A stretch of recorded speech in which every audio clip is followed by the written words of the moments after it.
Okay,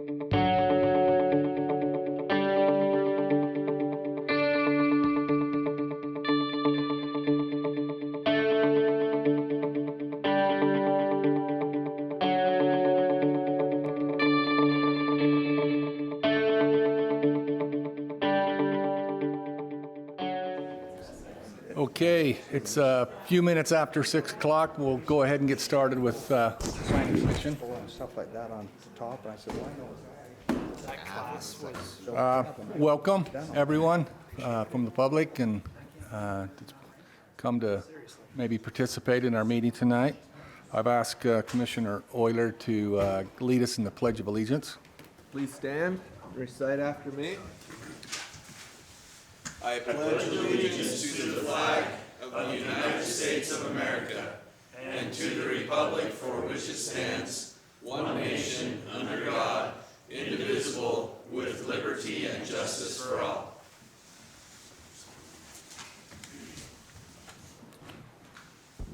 Okay, we've start the meeting out tonight. We've got a new planning commissioner I'd like to introduce. We've got Todd Mitchell. This is our first meeting with him. Welcome him to the commissioners. All of us up here are in a volunteer position. We've been asked by the mayor to fill this position, and so we've got a pretty diverse bunch here that has different backgrounds, and I think that's kind of what they're looking for to kind of help through the planning process of the city. So welcome, Todd. Thank you. You bet. Okay, the first item on the agenda is the minutes from our last meeting on September 4th. If the commissioners have had a chance to look at those, I'd entertain a motion to accept. I'll make a motion to accept the minutes. Okay, do I have a second? I'll second. Okay, a motion and a second, all in favor? Aye. Aye. Any opposed? Okay, next item is a conditional use permit. This is a cell tower modification. Looks like Dave's going to walk us through that. It's an existing cell tower facility that is next to an assisted living facility. The existing tower is adjacent to US Highway 6.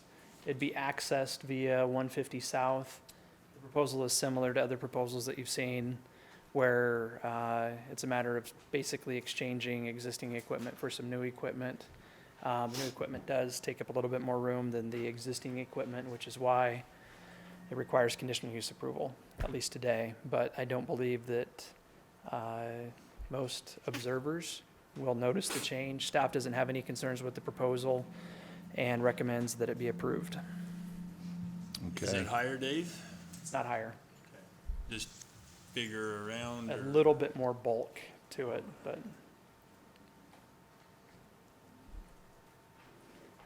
Are they changing the use of it? Is it a different frequency or any of that kind of stuff? I don't know that this does meet any or would provide any new, technological upgrades.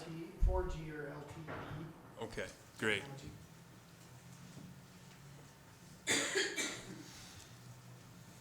I don't have any more questions. Okay. Does other commissioners have any questions? This is a public hearing on this particular item. If there's, I'll go ahead and open it to the public, if there's anybody that wants to make a comment on the cell tower. Yes, go ahead and come up, introduce yourself. My name is Alberto Trevino, Trevino, in case you need to write it down. My address is 1532 Mountain View Drive, which is just down the street from that cell tower. I saw the sign for the public hearing, and I'm afraid we just don't have that much information. You just said it's going to be bulkier. Is it going to go outside of the boundaries that they already have? What does the neighbor whose house sits right there think, and would there be any issues with the Legacy House and their medical equipment that they have there with all these signals? Good question. Because I have more questions than I have comments yet. Yes. Thank you, Alberto. We'll have staff try to address that. There is some specifications generally on this. We see probably a half a dozen of these come to the planning commission each year, and again, most of it's just changing one antenna for another, probably technology changes and better improvement. It's a great question. You live in the area, and glad you've seen the public notice. Dave or Brandon or anyone from the staff, can you address his concerns? Yeah, that's a great question. We can look at either the staff report, if we can zoom in on that, or I think maybe the plans another way.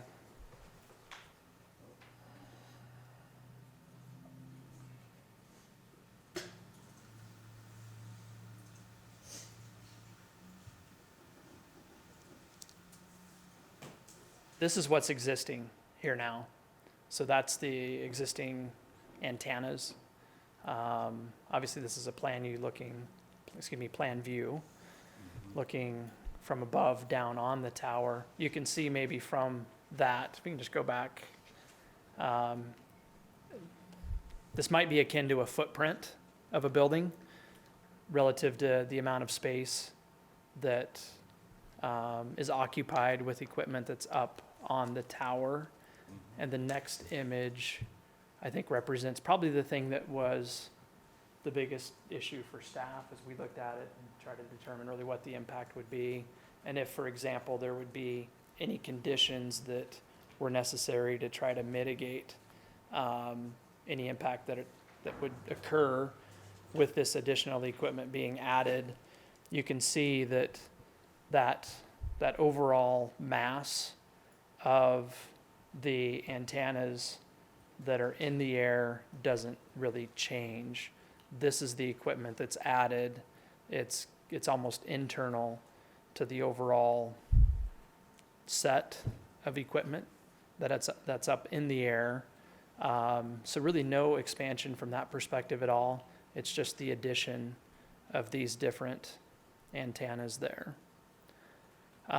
So in as much as we certainly appreciate the concern, and that is the very reason that this is a conditional use rather than a permitted use, we actually really like the idea of having towers used in this fashion, where there are multiple carriers, sometimes with multiple services located on towers, versus having additional towers constructed elsewhere in the community. So the phrase is co-location, and our ordinance talks about that. We promote it, we appreciate it, and it's really, from our perspective, just one way to limit the impact that this technology that we all, I think most of us at least, we almost need to survive these days. This is how it gets provided to the community. Okay. Dave, I know some of these changes we've made them do some upgrades to maybe the an access road or a gate or a fence, because it was a good opportunity. They're making a change to the use, and it's kind of an opportunity for the city to improve maybe. Is there anything there that might be of concern for staff that maybe this would be a time that we could get an upgrade out of it? Yeah, typically I think, particularly in this type of a zone, in this type of a setting, a facility that's just enclosed with chain link in the fashion that this one is, we usually require something different than that. The exception would be facilities that have been located in some of our heavier industrial parts of the community. We've been less concerned about maybe screening the equipment that's at ground level and some of those types of things.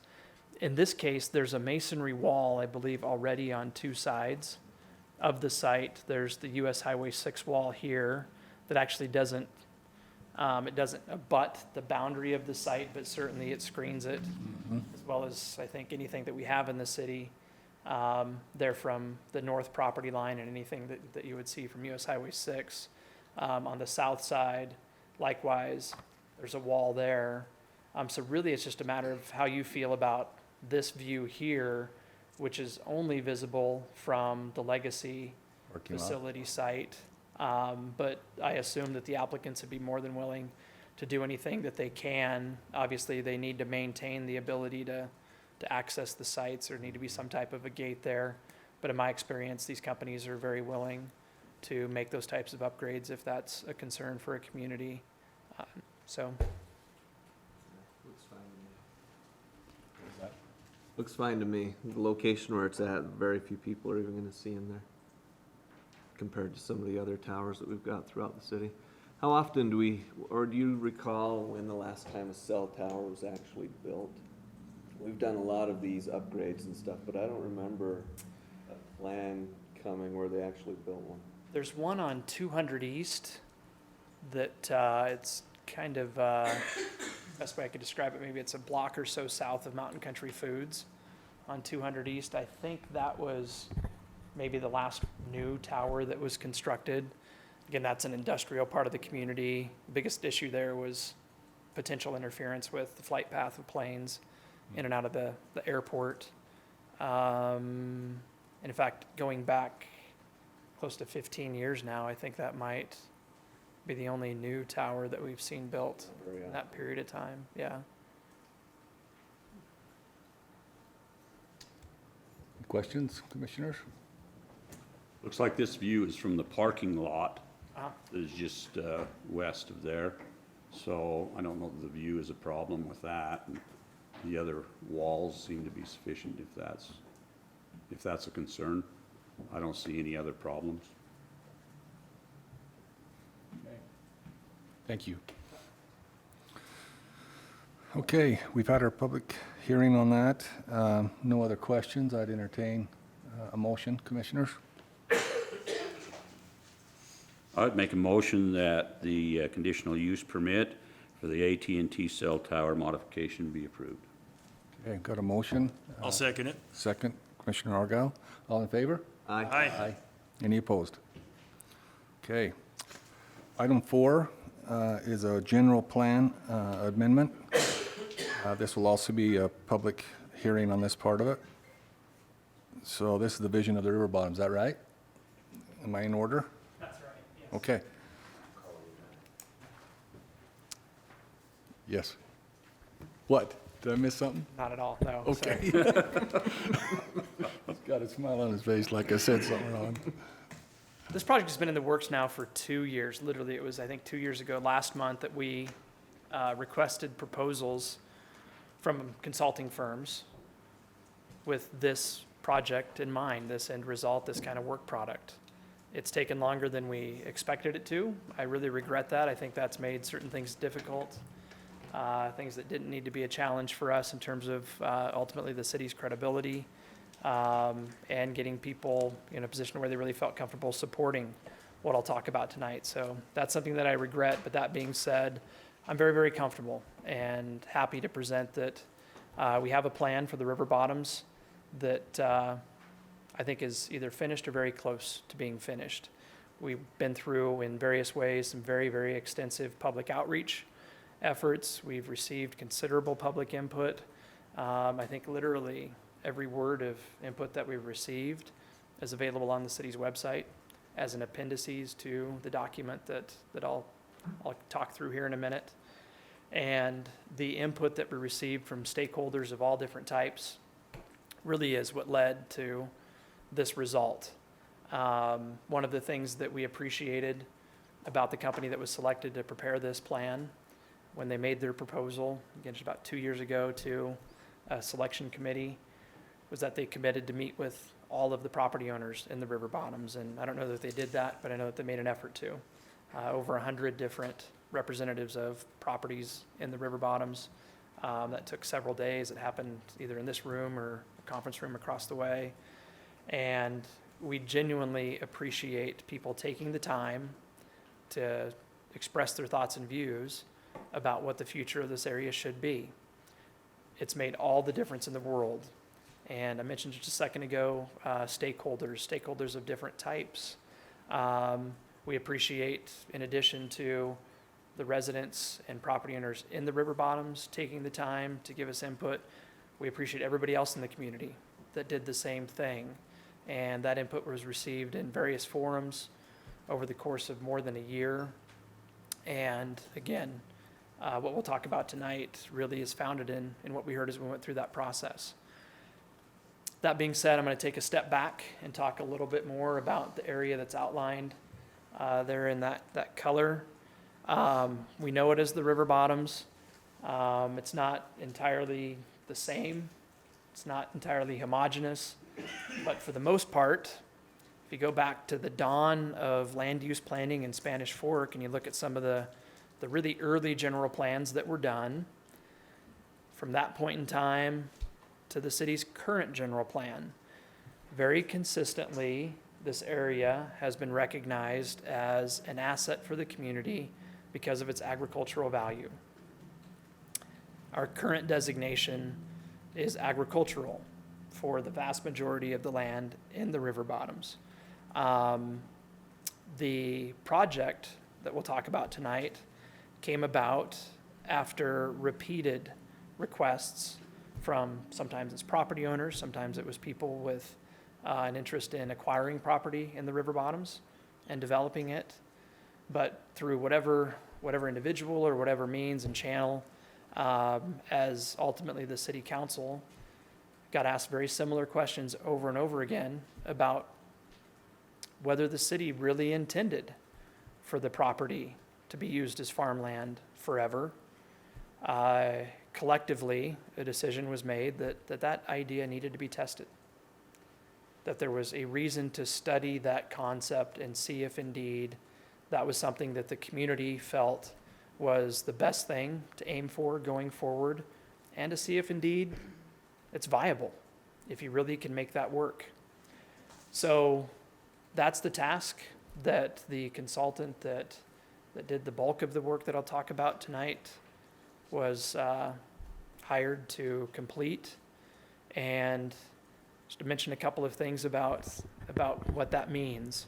And we understood very, very well going into the project, and I think this is largely why we look to an outside set of eyes, some outside expertise to advise the community on what should happen in the river bottoms.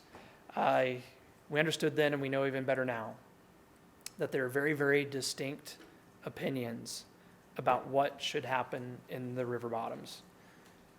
On one end of a spectrum, there are people that think the river bottoms should forever look like it does now. We weren't surprised at all to hear that literally thousands of times from thousands of different people as we asked for their opinions. And likewise, we knew that there would be people that would be very anxious to see change in the river bottoms, change maybe in different ways, literally the other end of the spectrum.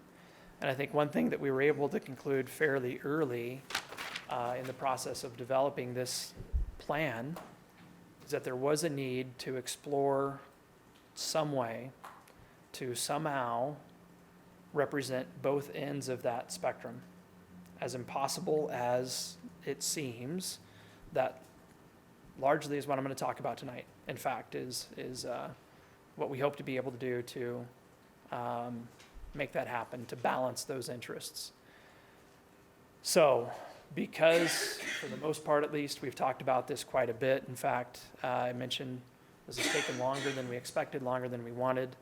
I genuinely think that most of the people that have been dialed in over time, at this point, they're fatigued about discussion, and it's really more time for action. I'm going to zip to the highlights, but then I'd certainly welcome any questions that any of you have along the way, and I'd like to have as much dialogue as you want to have tonight on the project. Dave, as you're going through, you just make sure you show us the different floodplains. We have different 20-year, 50-year, 100-year something. That'd just be one thing I hope you'd cover.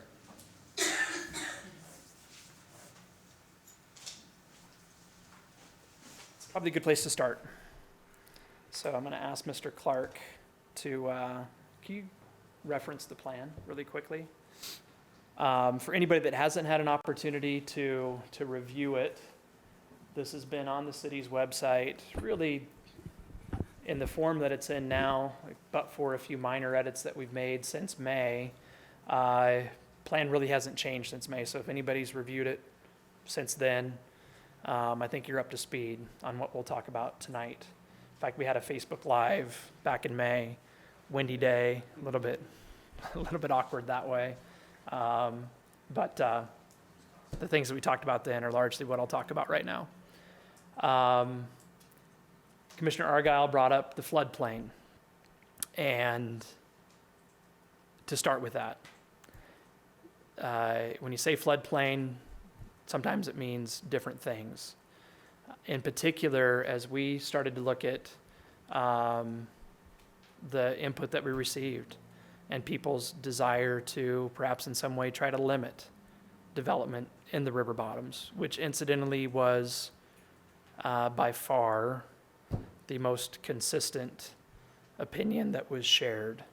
That, and I'm gonna generalize it by just saying development in the river bottoms should be limited. And in working with the consultant, we tried to think of some rational way to go about identifying, maybe an area that's appropriate to really limit the development of. So we're not just being arbitrary and not basing decisions on some kind of science. Pretty quickly, we came to questions about floodplain. And the document talks about rivers and what happens to rivers over time. They're dynamic. They don't stay the same. They change. As you try to limit change, you limit the change that is of a river in its course. That then impacts other things in ways that oftentimes are hard to foresee. So again, to be succinct, the idea of trying to keep development from, in this case, the 100-year floodplain quickly became a priority from a planning perspective, with the idea that if you could set aside lands within that floodplain area, among other things, it would give the river some room so that it could change over time without adversely impacting development and neighborhoods and that type of a thing. An ancillary benefit then as well is that some part of the character of the river bottoms would remain unchanged if development in that floodplain area didn't happen. Mike, do you mind going, it's on my document, page 21. So this is just a map of the floodplain and the river bottoms. Look at the page numbers is the easiest way. Yeah, so it's like every other one. There you go, so I need to take a minute to talk through this just to be as clear as I can. What I'm focusing on when I talk about the floodplain is the area that, it doesn't show up perfectly, but this is a light blue color here.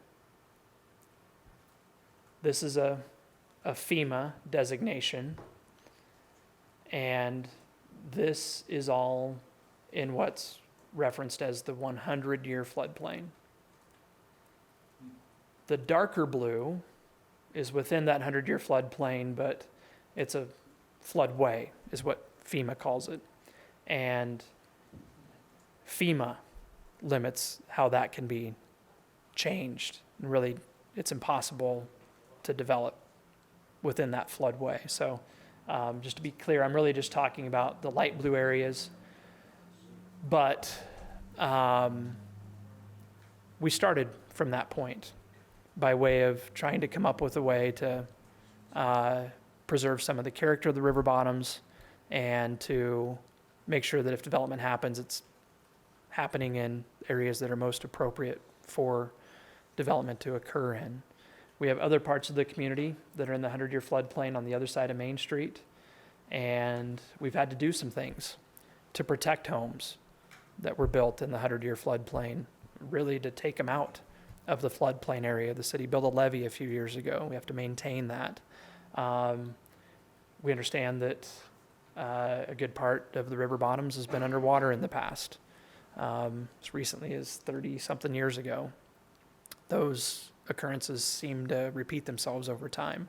We've had a few close calls even recently, just with big storms, let alone a spring runoff or different things like that. So I say that to try to just describe that staff's concerns relative to properties developing in a floodplain, they do go beyond aesthetic concerns or anything along those lines. It's really a matter of protecting property and trying again to encourage development to go where it belongs. Now, people that own property in that 100-year floodplain, we assume that some of them might want to do something other than to farm at some point in the future. One gentleman said something in a meeting that I thought was very, very appropriate. And it was easy to appreciate, and I think it was really easy. It certainly was easy for me to empathize with his position when he said, hey, I don't mind farming, enjoyed it, done it for a long time, but at his point in his life, he doesn't really want to be the guy that has to maintain his property to serve as open space for the rest of the community. And I genuinely think that there is some truth to that idea, that as a good part of the respondents to the survey said they don't want the river bottoms to develop, they really do look at that as their open space, as the community's open space.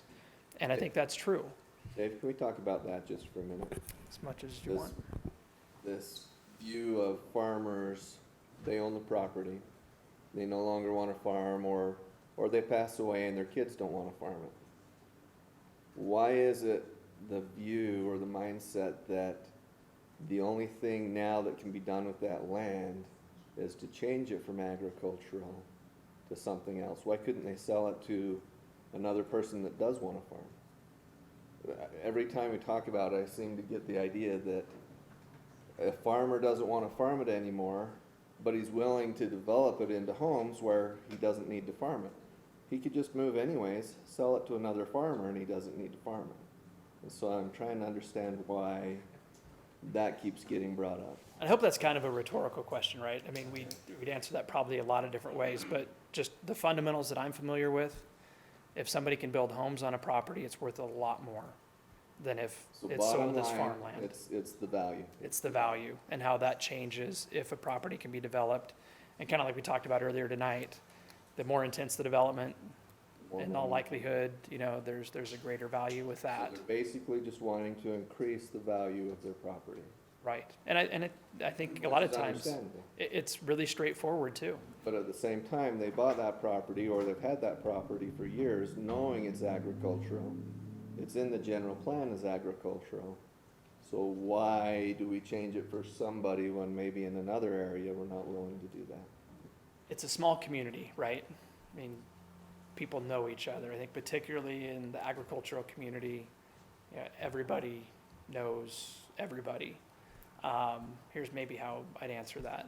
If we went back 20 years, all of the land on the northeast bench of the community was designated agricultural. And those property owners over the years have seen that land transition from an agricultural use to something different. I think in most cases, the financial reward's been really significant. So I think almost from an equity standpoint, right? I mean, why not me? I've seen everybody else be able to do this and reap some reward. And I think that's fundamentally part of the reason that we're having this conversation now. Part of why I don't think the status quo works over time is that those interests over time just become greater and greater, and that pressure for development to occur as values tend to climb higher and higher, and the stake, or what's at stake when a land could develop versus when it stays the same. I think that's why communities typically see change over time. Even if our city council today is completely committed to the idea of lands in the river bottoms remaining agricultural, that is no assurance that in the future a city council is going to feel the same way. And a significant motivation for our current city council in going through this process is to try to put a plan in place and to use some tools that would make this vision have some longevity to it, so that it would work beyond just one particular city council's administration or something like that. Because we know that, like you, and I think you said it very, very well, and I reference that scenario all the time, to where even though maybe the current property owners, they want to continue to farm. And another thing that we heard and going through the process that we went through, is that people love having that agricultural aspect still alive in a community that very much so identifies with that agrarian past. And this is probably the best place, I think a lot of people would agree, to try to keep that alive, even though, you know, somebody today might really be committed and devoted and, you know, maybe financially able to make that work over time. Things change. And trying to deal with and to premeditate how to manage those changes over time so that a particular vision is realized, that's a big part of why we did this. I like the word plan too that you mentioned, because we've just, in the time that I've been on the planning commission, we've had multiple developers come in and want to do things in certain pockets, you know, put this fancy golf course in the middle of it, or this high density on one end of it, and without a plan, ever, you could end up with some pockets of stuff that is a hodgepodge versus a big vision of the whole thing. So I think the timing's good to put a plan together, whether that plan takes 50 years to actually get to maturity. At least it's a plan that's Right. consistent Right. and has a long, you know, a good outcome. I appreciate that. And one other thing that's worth noting, you know, if I want to talk about maybe the horizon for this project, you know, when would we expect everything to come to bear? Probably closer to 50 years than 20, you know, in this case. And I think that's, it's important to acknowledge that this vision probably will change over time. And I would assume that would happen in appropriate ways, like most of the things that we touch do. But there are some fundamentals that I'll talk about in just a second that we really hope can span time and work as, you know, you go maybe from one generation to another, with the hope of being able to balance those interests. One question, appreciate we're looking ahead in the future, but getting back to Kevin's point, when you mentioned people approach the city on developing in the river bottoms, how many of those are landowners, and how many of those are developers looking to come in and acquire land and develop down there? So I'm asking how many people are looking to cash in on their land, like we were just talking about, and how many are people speculating on future development? I would honestly put everybody in the category of speculator, really, the folks that we talk to. Now, in some cases, they have or had contracts with existing property owners that were pretty eager to see those contracts executed and, you know, properties sold and that type of a thing. But it's been speculators. That's how I'd define or categorize the different folks that have really pushed to where I think we felt like this was necessary. One thing, though, that I think, you know, might tie into that question that we were surprised by, again, we're not surprised that some people didn't want to see development happen in the river bottoms. Again, weren't surprised by the other perspective either, but among people that own property in the river bottoms, most of the respondents said they didn't want to see the river bottoms develop. That was a little bit of a surprise to us as staff. I don't think that's always the case, but I think it speaks to a lot of different things, just including how people value what the river bottoms is today. Largely because of that desire, and again, that balance that we're trying to reach here. I want to talk about a concept that involves allowing a property owner to realize some monetary value for their property, even if it doesn't develop. Talk about transferring development rights. And there are 3 different scenarios that we have in the plan. I don't know that really need to get into those individually much.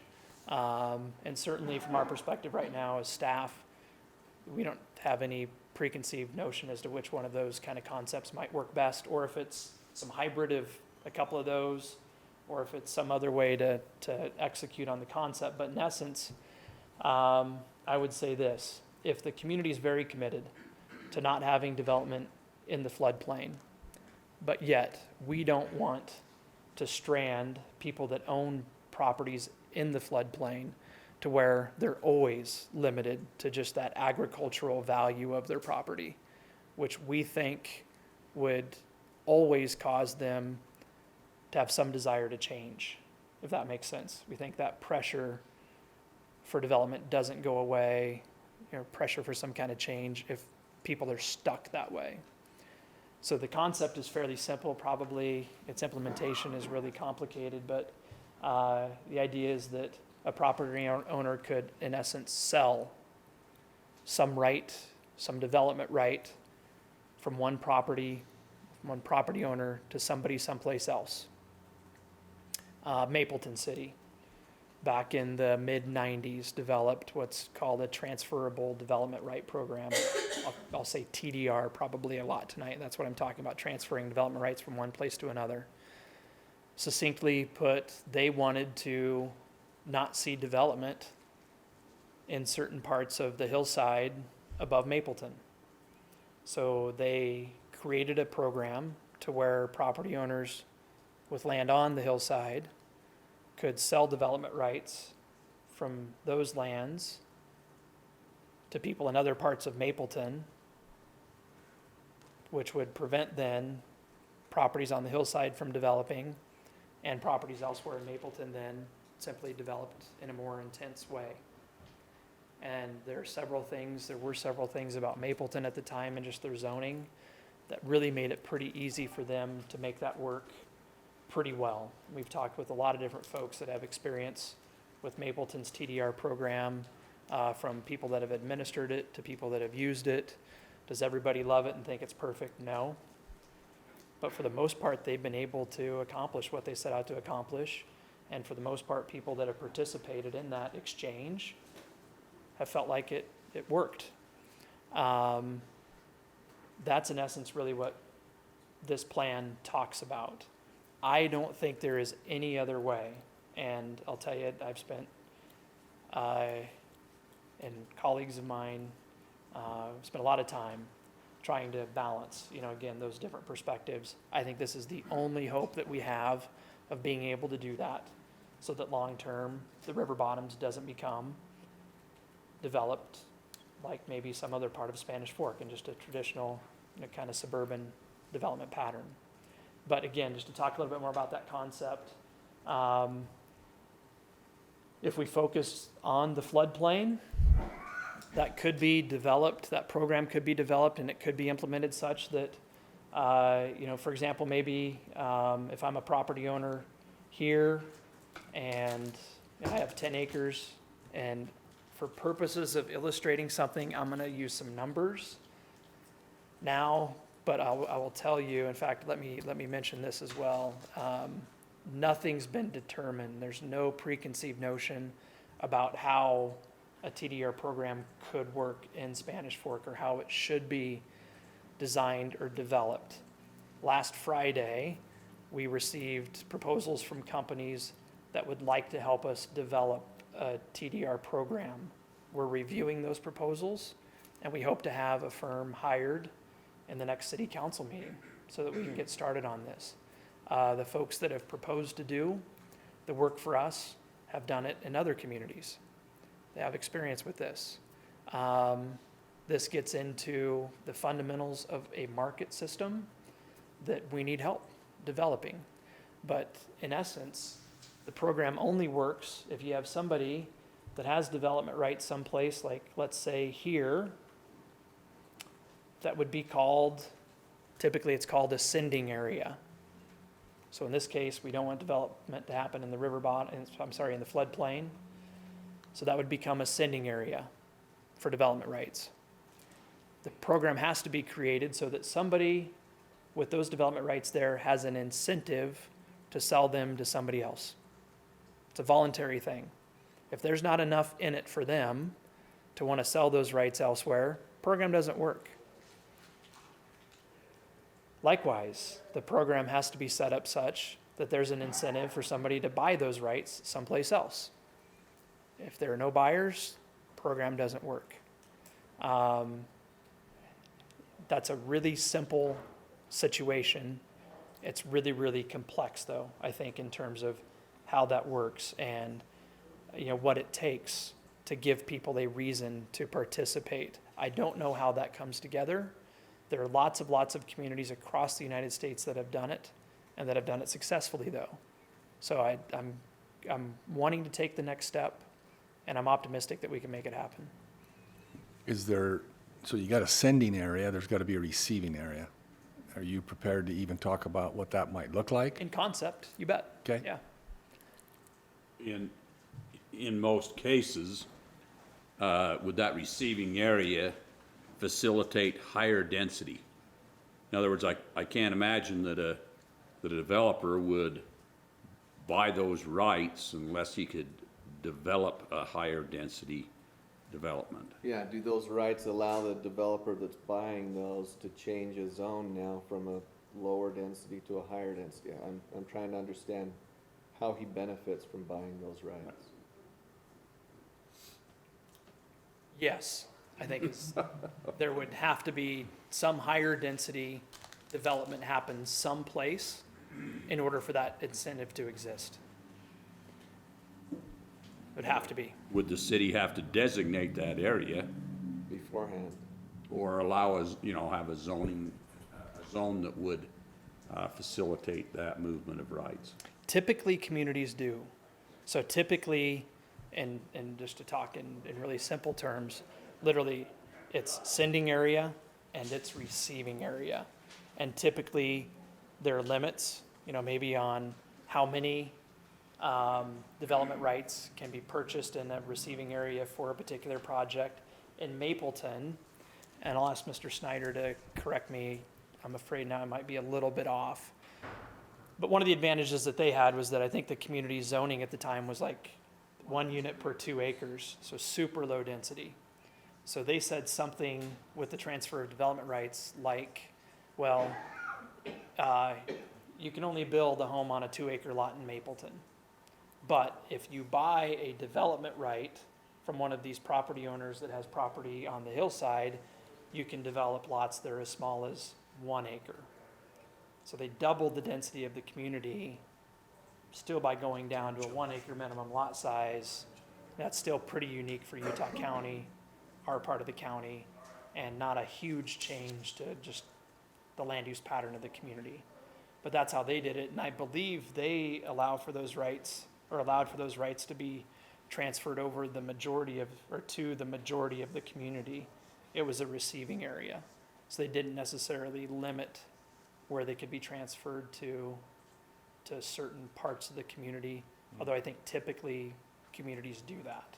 So a developer approaches the city and says, I would like this area to be a different zone or designation. Still has to go through the same process for that to happen, doesn't it? Or because they've purchased those rights and it's already been designated, I'm trying to see or figure out who has the rights or who has the say now in what happens. Is it now this person that's purchased the property, or is it still the city that do they still have to go through the same process of a zone change approval and all of that? I'm just trying to understand. Or why doesn't the city just make the rest of the zones throughout the entire city R115 and then work from there? Okay. Right? Mapleton scenario, they do require the receiving zone to go through a rezoning process and apply those units, and so it's. Brandon, you want to come up and, Not gonna get out of this. Come on. I was just trying to look up, I think in state code, you're required to designate your sending and your receiving zones, and in Mapleton's case, if it's a base 1 acre zone, then they need to come in at the time of development and indicate that they're applying to provide some additional density via the program. And so then the council has to actually approve it via similar to a rezoning process. Okay, because if I'm a developer, there's already property in the city that's zoned high density. I'm gonna try and just buy that property rather than buy these development rights to change it because it's already high density. So what incentive do I have of buying these if there's already other areas in the city that I can purchase outright without having to do this whole And I think process? as Dave mentioned it, Mapleton's unique in the sense that their base zoning, the density was already very low. And so if you look on the west side of town, they've got some higher density developments where they've applied those that started at a higher density.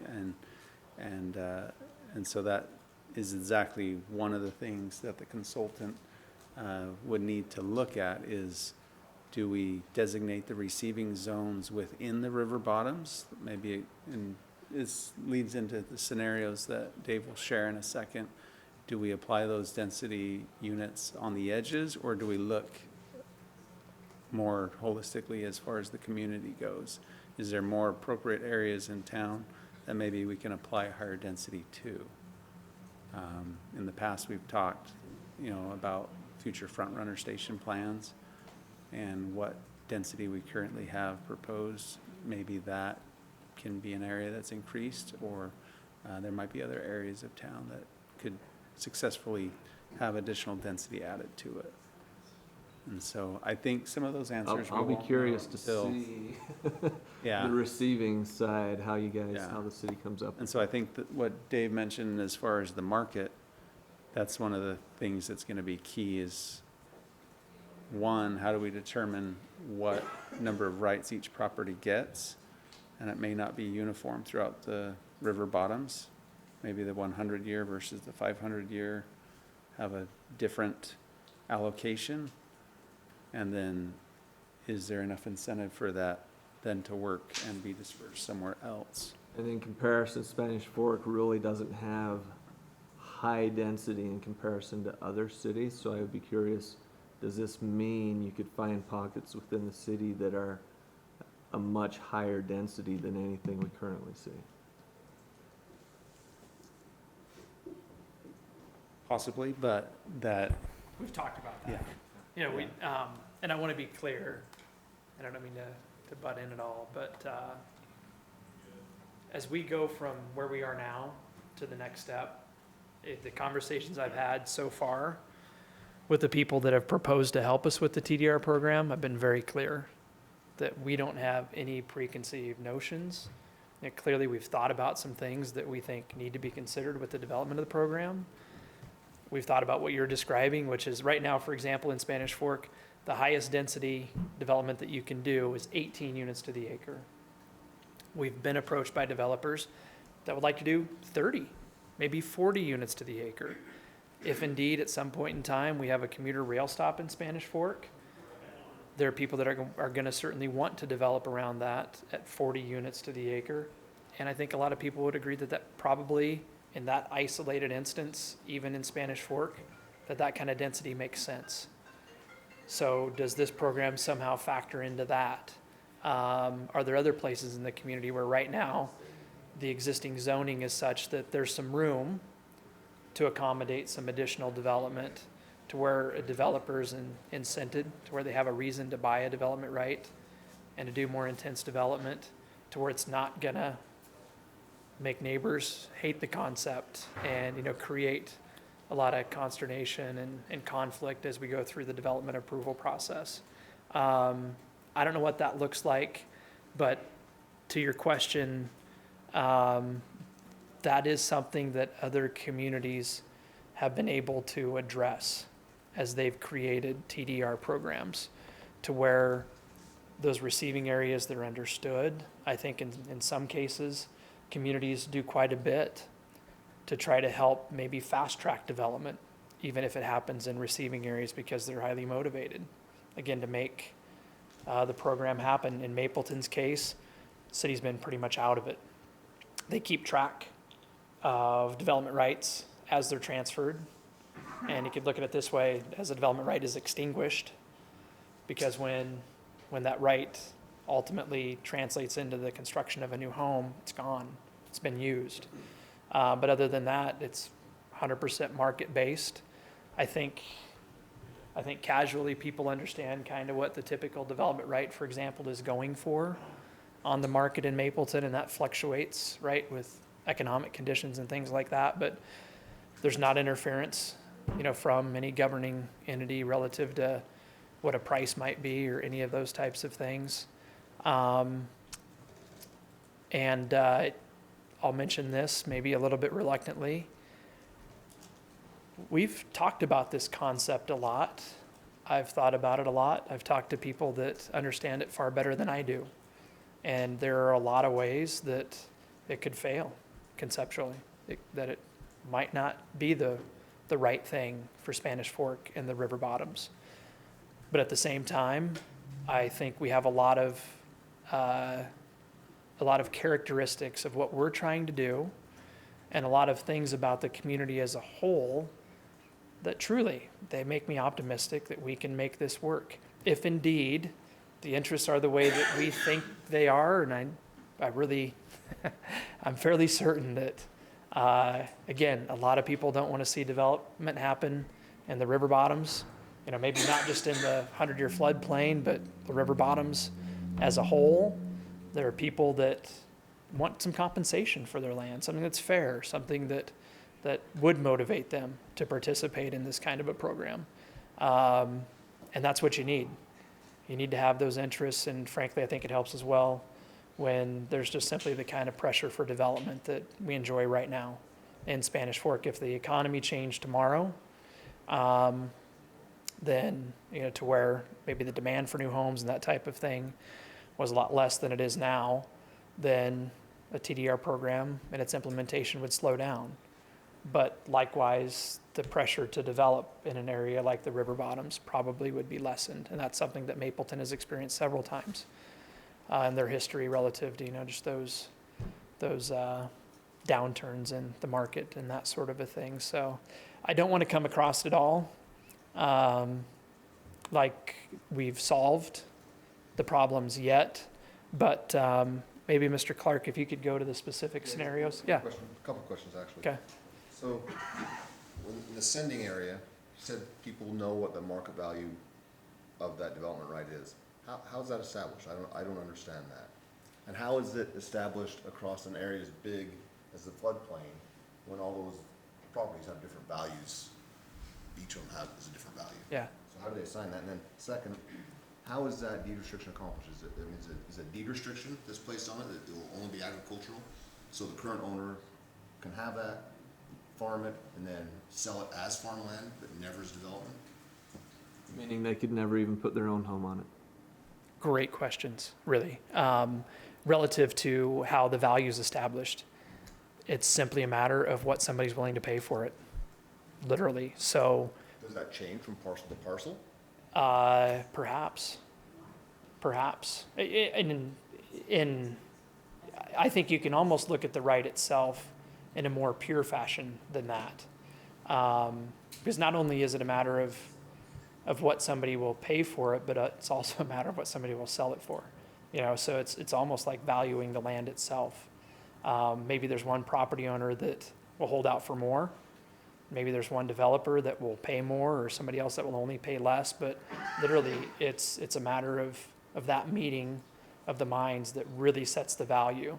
When I mentioned value a minute ago, I think typically there's just like in Mapleton, as if, you know, oftentimes we kind of have our ear to the ground. Hey, you know, what's land for this use generally selling for in a particular community or that type of a thing?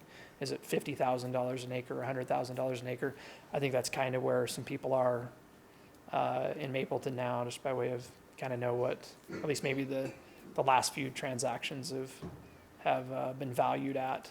But because the right itself is really blind to the property, at least in the sending area, right? It doesn't matter if that right is in floodplain necessarily, or maybe someplace else, you know, that's easier to develop, or maybe someplace else that's in closer proximity to utilities, or some of those things that for a developer really matter. And as a developer sits down and tries to identify what they can afford to pay for land, they're taking all of those things into consideration. And I'm kind of going a little bit out on a limb here, but I believe that with the TDR program, there's probably less consideration given to that, to where it's much more just a matter of, hey, I have this right, what will you pay me for it? Does that make sense? I mean, I think that's ultimately how the value gets established. And it would vary then, of course, you know, from one transaction to another. So if one landowner holds out and we progress 20 years down the road and the council's changed, do we stand a chance of having a development right in the middle of that if they still retain those rights? There is that possibility, I think, you know, if the program changes before the right gets extinguished. The folks in Mapleton, they know how many rights are still out there that can be transferred, and they're giving some thought as to what might happen if there are still rights on the books when there's no place to send them to. So I think that's a legitimate possibility, certainly.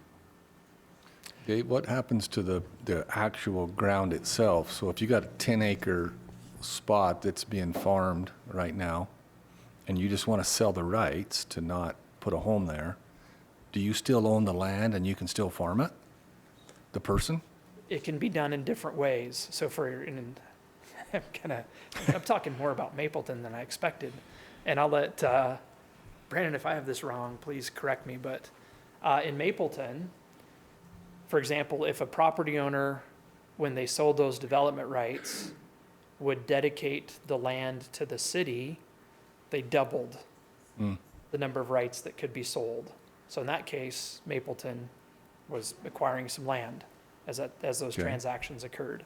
I don't think that's typically the case. But by way of, to answer the other part of Commissioner Mitchell's question, part of that extinguishment of those rights, typically it does involve having a conservation easement placed on the land that simply describes what you can and can't do. So typically the land remains in private ownership. The land itself can still be sold, but its use is limited. Okay. There are some programs, for example, that would allow you to transfer development rights, but maybe even with that, still, if you had 40 acres and you wanted to put a house on 40 acres, you could do that. So there are a lot of different,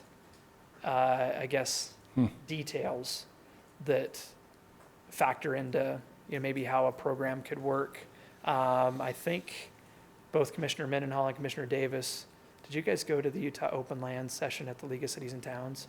So that is also something that we're looking into right now as maybe a tool that could augment the TDR program, again, to try to keep people farming in the river bottoms and to limit development in the river bottoms.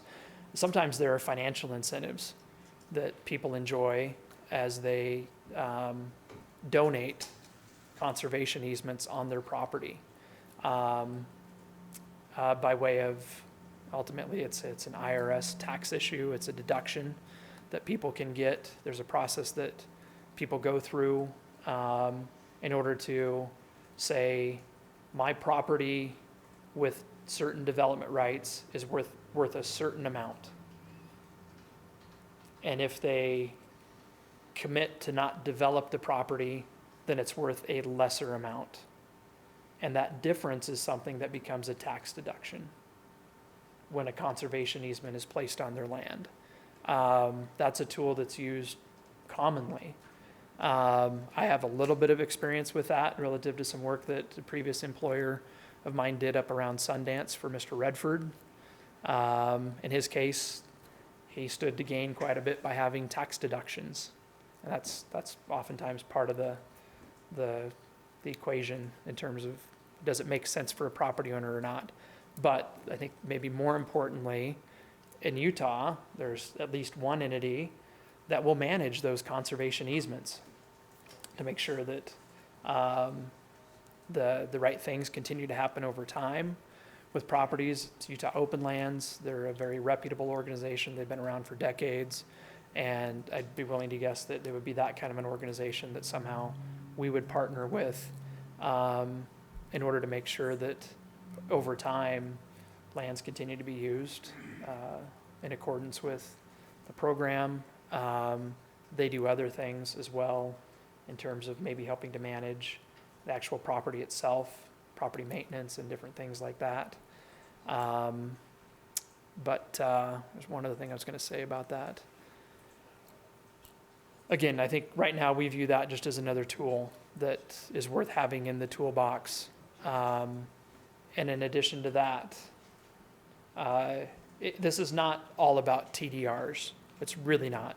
I think we've looked for every tool that we have to satisfy those interests.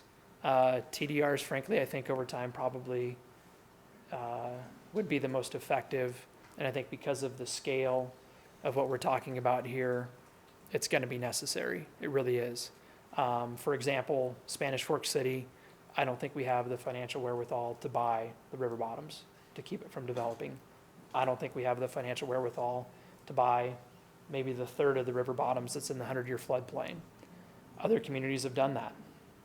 It seems like more and more communities are doing that now. But yet, opportunities with conservation easements. If for a particular family or property owner that makes the most sense, we can go that route. The state of Utah is making more and more money available to help purchase key pieces of property for things like agricultural uses. Maybe in a limited way, there is value in the city continuing to invest in buying property in the river bottoms, which we've done a little bit of in recent years. So I don't want to make the discussion entirely just about TDRs. I think more it's about how do we accomplish the goals that the plan describes. Maybe just for giggles, we can look at the scenario sheets really quickly. And these are just ideas. Real quick, Dave, yeah. before we get to that, would a person be able to buy TDRs and then sell them for a profit to someone else? I don't know why not. Would the city be able to do that? I don't know why not. Speculation. Speculating on that, whether you can do that or not. Well, as the city speculate, I mean, that's wrong. If we got involved, it probably would be, yeah. That's wrong. I don't think that's, again, not knowing what is out there, what the next step brings. I will say that I think relative to things like trying to identify a value or those types of things, we're very interested in being as out of that as we can be. I think it is important that the framework facilitates those kinds of transactions where people want them to happen, but the market has to work without interference. So in short, 3 different scenarios, and we'd be happy to talk about others, but they involve, for example, in one case, working to keep development from happening in lands that largely are the 100-year floodplain, with the idea that that's the sending area and the only receiving areas are still in the river bottoms. So it's just going from land that's in the 100-year floodplain to land that's out of the 100-year floodplain in the river bottoms, maybe even allowing for a part of the floodplain to develop, and maybe to develop intensely over next to Main Street. Another scenario, it's really similar concept of allowing still development rights to just be transferred from one part of the river bottoms to another, and maybe not allowing for that more intense development next to Main Street. And lastly, the idea that, and I'll put it this way, man, while we're at it, if the real goal is to try to limit development in the river bottoms, why not eat the whole apple and try to come up with a way to limit development throughout the whole river bottoms and only work with receiving areas that are elsewhere in the community. Concepts that really at this point, they're intended to be simple. There's a lot of a road yet to cover to come up with anything I think that works. But again, just relative to how I view the need to do something different than what we have now, and certainly do acknowledge that if people want to develop in the river bottoms, they can do it today. Utah County will approve building permits, they will approve subdivisions in the river bottoms right now. People have rights in the river bottoms. And I don't think we have any interest in interfering with those rights that people have in Utah County. So for starters, just in terms of, again, coming up with some incentive, the majority of the river bottoms isn't even in Spanish Fork City today. So we got to talk about annexing. And I think a program like what we've been talking about has to account for that as well. There has to be something that motivates people to annex. And I say that largely because I think if we did start talking about annexing in the river bottoms, we'd get a lot of pushback. probably from people that really haven't taken the time to get familiar with the issues and what we're trying to accomplish. But as long as the land stays in Utah County, I think there's a high likelihood that at some point in time, it's going to develop. And So if it's in Utah County and they got total control of what goes in there by their current zoning, what value is having a vision if we can't control it? Unless it's Yeah. going to be annexed into the city to where you can control it. that's spot on, right? I think that's exactly what I was trying to say. You probably said it better than I was. Is the idea to have this vision accepted by the majority of the city and then to annex it fairly quickly? Is that part of the plan? I really doubt that there's going to be one mass annexation of the river bottoms. I really doubt it. But from one perspective, that would maybe make some things easier than if we're in a piecemeal fashion annexing over time. But for somebody to do what we've been talking about, to take a development right and to sell it to somebody else, that land would have to be in Spanish Fork to start with. So, Kind of confused why we'd have a vision if we really can't control it. okay.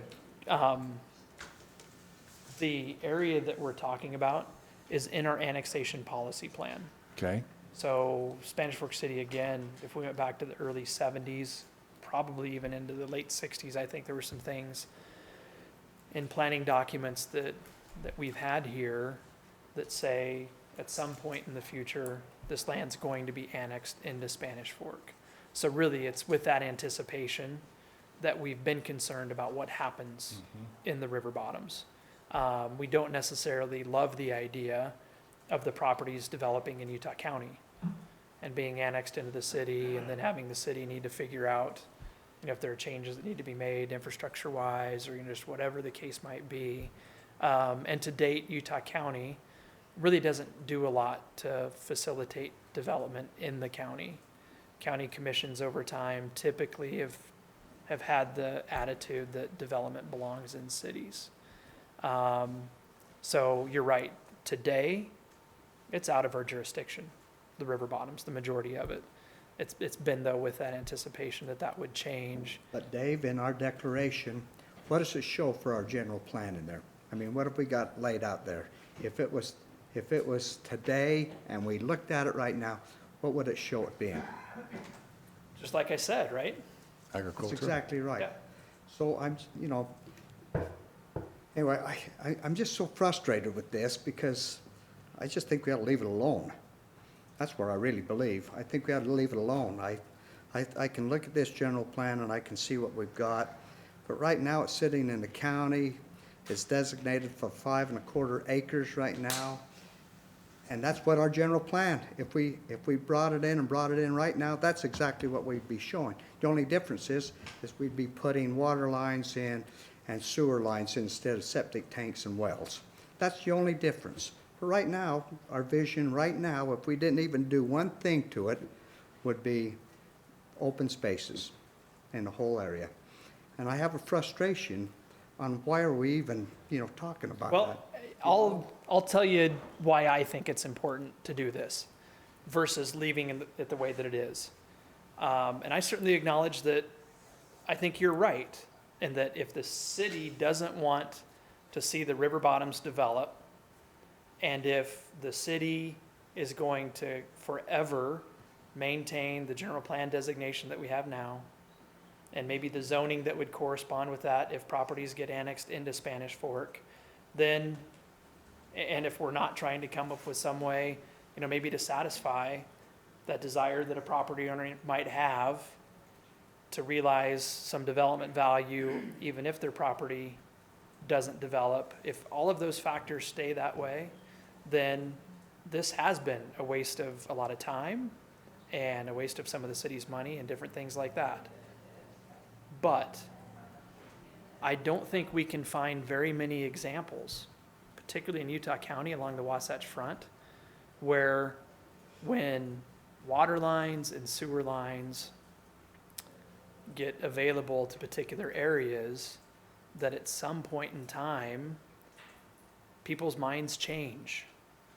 Whether it starts with a planning commission or a city council or staff or whatever, and none of us are gonna be here forever, right? And So I even if agree. we're really, really resolute on what should happen, One of these days, some of these guys are gonna be gone and their children do not want to do that. and that's what we're trying to plan for. Yeah, but what we've got right now is the vision, and so developers come in and they see what they've got to develop, and that's what they've got to develop, and that's all they can do. You know, I've got a friend that played with these TDRs, you know, in Mapleton, and now all of a sudden they're changing things a little bit, they're changing the ground rules, and this ground he sold is now, that he lost money on, is now being developed and used on, because they're changing they're coming in and doing things That's a different. bad TDR experience. It was Okay. a bad deal, you know, and he's madder than heck. He Okay. is madder than heck, because he thinks he got, you know, because he thought this was the game plan, and all of a sudden, it's not anymore. And so, I like, you know, when you turn to page 33, that's it, right there, back to 33, and you see, you know, I can see something like that we're looking at a little bit, but I don't know how TDRs are gonna work very good in these areas, because you're gonna have to bring all these people into it, and sometimes, that's gonna be a pretty tough thing to do. And right now, it's in the county, you know, it looks pretty good, and, this is just a frustrating thing, it goes over and over. These guys here, it's just like going to church, we see them every week. And maybe more soon. And the only good thing is they're not swearing. Maybe now's a good time to ask Dave, what are the rules of annexation? Who can request it?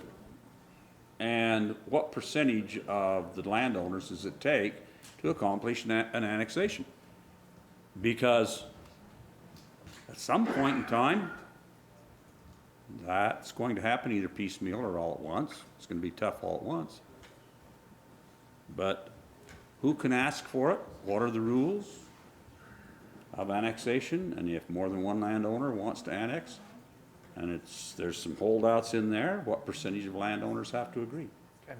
The big criteria involve having willing petitioners, willing parties that represent 50% of the land area of an annexation and 50% of the value, I think is the number.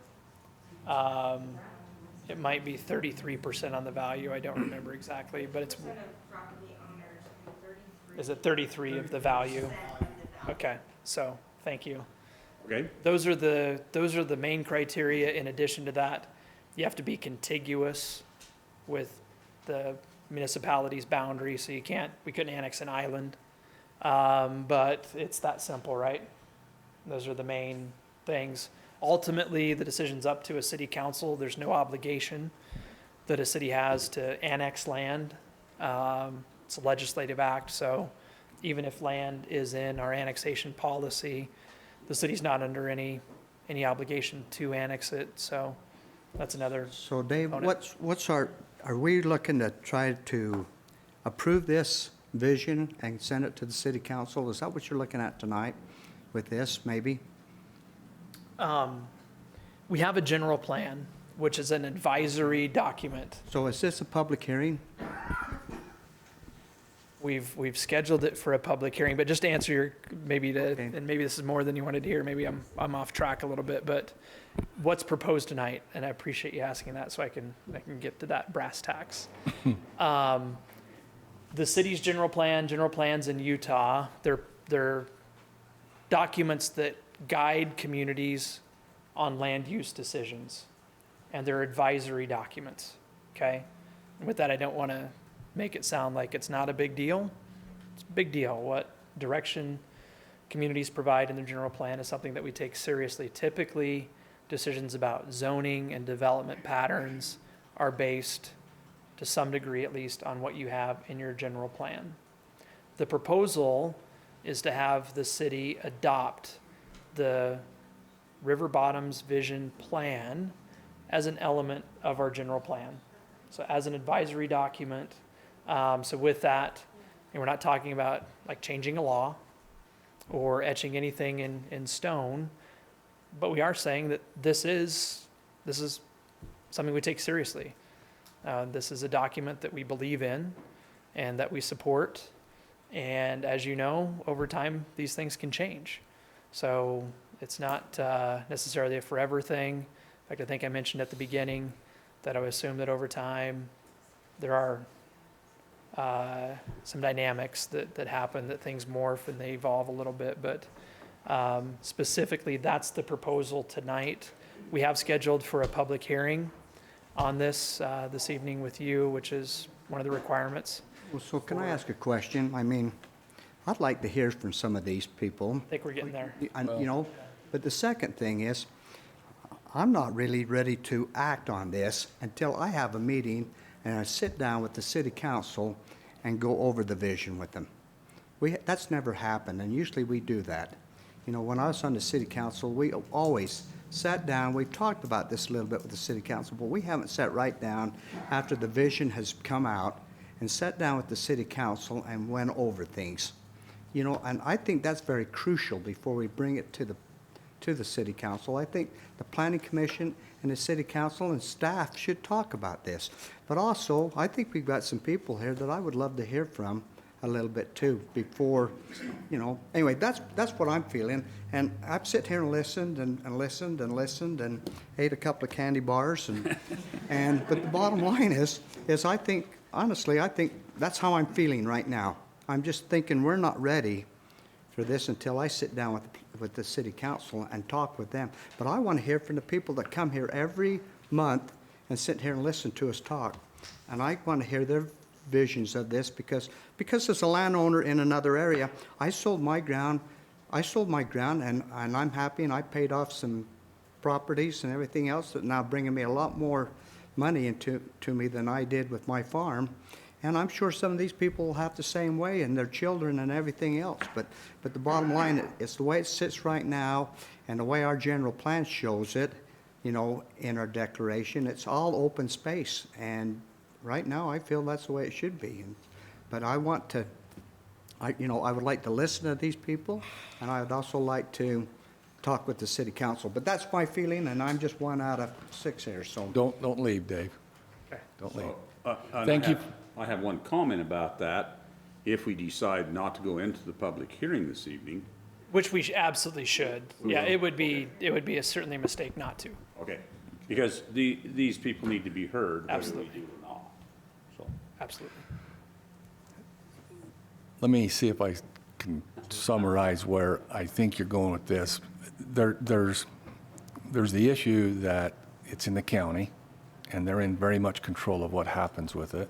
We've got our general plan, to Richard's point, that shows it as agriculture. I mentioned we've been approached by a lot of people with different ideas. Am I hearing you right that if we was to adopt something like this that had a better vision, a more up-to-date vision than just agriculture, a little bit more of a structured plan, if people bought into that concept of some building and some not, it doesn't mean that the county still is in full control and they could do things outside of our vision, but I got to think it would also give us some ammunition, if you will, as these developers are coming in, wanting to build something that is totally outside of this vision. It gives us the ability to say, we've got a tighter vision than that. It's not. Is that part of the spirit of this, Dave, to get a little bit more in control that way than what it is right now? Because it's very loose right now. It's just anything goes. Anything could happen in there. Is that? I agree wholeheartedly with that, and I really appreciate the way that you said that. And maybe along those same lines, I think that one of the things that as human beings we crave, I think we get anxious and frustrated and upset when we don't feel like there is some predictability. to, what might happen, and whether somebody might be a property owner or a resident of Spanish Fork that happens to own a home on the bluff overlooking the river bottoms, or a potential developer. A Just big somebody part, that wants to ride their bike on the trail. or I just mean, a, right, member of the community at large. Part of what we're trying to do is get to a point, and I think this plan it's a step. It's not the end result, really. Yeah, But it's a step, hopefully, towards creating a program to where people know what's going to happen over a long span of time. Ultimately, I think that's what we're trying to achieve. And I think that's largely what has motivated us to get here. yeah. Dave, where does the city get their utilities from? Where do we get our water, our sewer, our electric? Where does that originate? Totally homegrown. So if the county, if this were to remain in the county, and they decided to take on a development role and try and do something more than 5.25 acres, without tying into Spanish Fork City, it's not feasible that they could actually develop this into subdivisions with electricity and sewer and their own water. Is that correct? I think it's highly unlikely, like so unlikely that I almost don't want to mention that, but for in a few cases in Utah County, it's never happened. So if I'm a developer who on speculation came in and purchased a bunch of land and was approaching the county saying, hey, Spanish Fork's not doing anything for me, what can you do? It's very unlikely that they can do much of anything. Unless Utah County changes their posture, which also is possible. But for the 20-something years that I've been familiar with how Utah County treats development, again, it's really unlikely. Right now, if they developed in the county, they would have to put a septic tank in, they'd have to drill a well, they'd have to have the rights for the well, and they'd have to have 5.25 acres, I think, I'm just speculating pretty close on that, and like 220 feet of frontage road. Okay. That's what they've got to have in a county. So there could be development in the river bottoms as long as it stays in the county, but that's what you would get, with 5.25 acre lots with septic tanks and not a That's lot of. considered that's open space, that's an RR5 type of issue. Most likely, but just to be clear, the county zoning code does have provisions to allow for 1 acre lots. Half-acre lots as well. No, 1 acre is as tight as you could go. The PUD, which is possible. I think it'd require a zone change. It would require the development of a central water system. Hasn't happened often in Utah County. So I don't want to suggest that that's like anything that is really driving our motivation here. But I can tell you that there are people that we've met with that would like to annex and develop in Spanish Fork that I am certain have talked with decision makers in Utah County about doing that very thing. I know that's happened, so. And on a piece of property this size, what would, and you may not know this, but I can imagine it'd probably not be worth the cost of the county to come in and develop their own utilities in order to change the development sizes of these properties. I think that's true, yep. I propose we move forward and let the citizens come forward if they have a desire. Okay. We are going to go into a public hearing. We had a sheet up here about not the rules, but the housekeeping, if you will. It sounds like there's a lot of question marks with the TDRs and things like that just still in the works and going to have to be ironed out. Again, we're looking at the city's vision in concept. You can kind of see what they're trying to do. If we could talk to those points with the public, we'd like to have you come up and introduce yourself. We would like you to only speak once as far as coming up.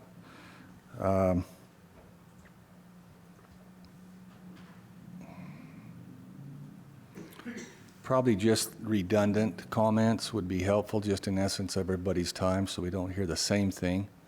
So we can respect that, but we'll go ahead and go into public hearing now.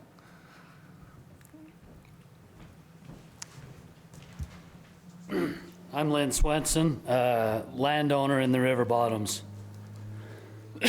You can do a PUD in Utah County. It's huge to do. The big thing is the water. But you can still get electricity from Strawberry, I'm sure. SESD. Let me put it that way. I,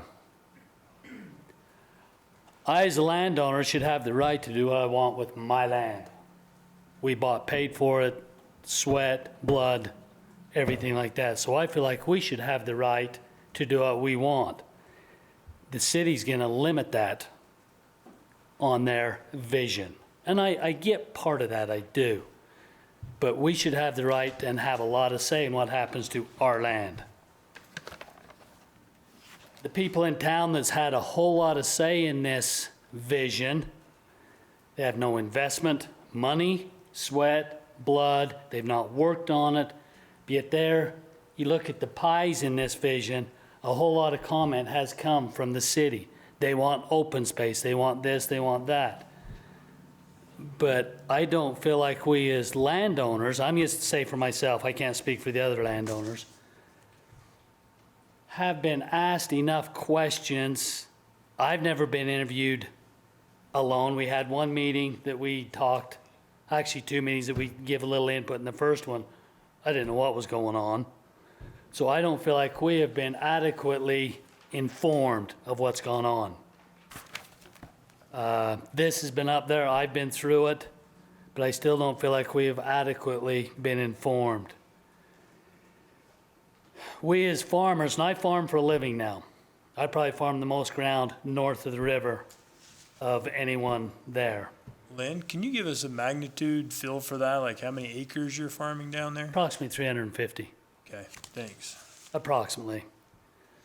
What's happening now with the traffic off the bench, they're coming down the river bottoms, and for me to get my equipment from point A to point B is horrific. Somebody's gonna get killed, period. They're gonna hit my swather or whatever it is. It's scary. We do not have enough enforcement. I've talked to the chief of police at Spanish Fork, not his jurisdiction, I don't believe. But I've talked to sheriffs, I've talked about the public works, about putting a line in the road. But the safety there is horrible. Go up the River Bottoms Road at 2:30 when school gets out. You'll see.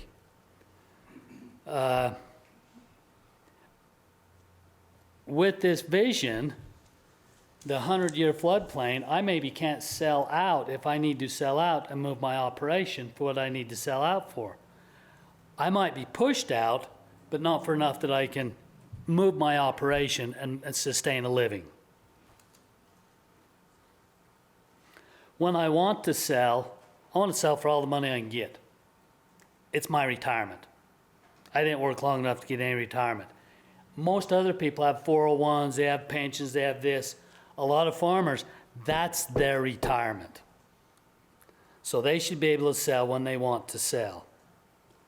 The TDRs, I question how they're gonna work. How in the 100-year floodplain, and that's a big question, that looks like an awful lot of TDRs to sell. Maybe I'm wrong, maybe I don't know. But I think I, as a landowner, and I'm not gonna speak for the other landowners, feel like the public that lives in town has as much or more say than I as a stakeholder. I don't feel like I, as a stakeholder, and I'm not gonna speak for the others, property owners, don't have a whole lot of say. And maybe the staff will tell you different. But I think this needs to be looked at, and we as landowners need to be informed, asked what we would prefer. I'm not against leaving it the way it is. Let happen what happens. And I'm with Brad. I don't want to cluster in it, because when it does develop, I want it cool. But Lynn, you run 350 acres, or you actually? I own approximately 80 acres. Okay. The rest I lease. You're not- Okay. What, outside of the TDRs, let's kind of take that off the table, but how do you feel about the concept of, I mean, it just looks like to me they're trying to maintain about 50% agricultural forever, right? Or bare land and development in the other 50%. What do you think about that? Well, their future is the road, is my understanding, going basically on the floodplain. Is that correct? The 100-year and the 500. That road's going to go right through me. So how do I get a cow from this side of the road to this side of the road? Do I have to take my swather up and around? Yeah. It just cuts me in half. How do I keep my operation as a whole when I have that mess to go through? At that point, I might want to sell and move my operation. Yeah. So Glenn, how do you feel about the open spaces in this area, or how this map's developed? Because in the one area over to the west, you've got a little higher density. Over where your ground is, it's in the floodplain, but you can develop floodplain areas. I live in the floodplain. Right, but you can I develop. can carry flood insurance. And you can also build up levees and that, like they talked about. I'm a and foot stuff like that. above Uh-huh. the floodplain is what the rule was So with it's the county. developable, it's developable, so what are you telling me that, would you rather have a 5-acre type of lot, or would you rather have a little higher density in your area? That's something I've still got to think of, Richard, because this stuff's all new to me. Ask me about a cow, I'll tell you everything about her. But this stuff, I'm just learning as we go. Have you read this? Have you read this vision? Most of it, well, up to page right in here Because, somewhere. because Brad's right, what he said, he said, this is a vision that we're gonna present to the city council, but it's not necessarily what's gonna happen, but there's some areas here, you can see the road, and it does cut across you. There's, that's a city, that would be a city road. You've got another mag road that will be cutting across there. Going That'll be across Salem and That's that. right. And, I mean, and that probably will happen, and it's in a good position because it does. It cuts the 100-year floodplain to the 500-year floodplain. But still, you can develop in all of that area by building levees and stuff like that, and developers will do that. So what we're looking at, though, I mean, I think of what we're looking at is, what are we envisioning the river bottoms really looking like? Are we looking like open spaces where there is one house for every 5 acres in certain areas, and then a little higher density, up by Main Street Or to the east. or the east, or whatever? And that's what I'm seeing right now. Now we're Down in the we're middle of the river bottoms, sorry to interrupt, Yeah, well, down. maybe a little cluster Okay, so of something homes, like 4 or down- 5 houses in a so down on- little cluster. on And Poplar Lane or something like that, a cluster of stuff right there, or what do you think? You know where I'm Yeah. talking about? I could see clustering work better than maybe TDRs of some effect. That's me talking. And while we're on Poplar Lane, how come the city's putting water lines in there now, but yet they won't take water out the county areas? And I know where they're going with it and what it's for.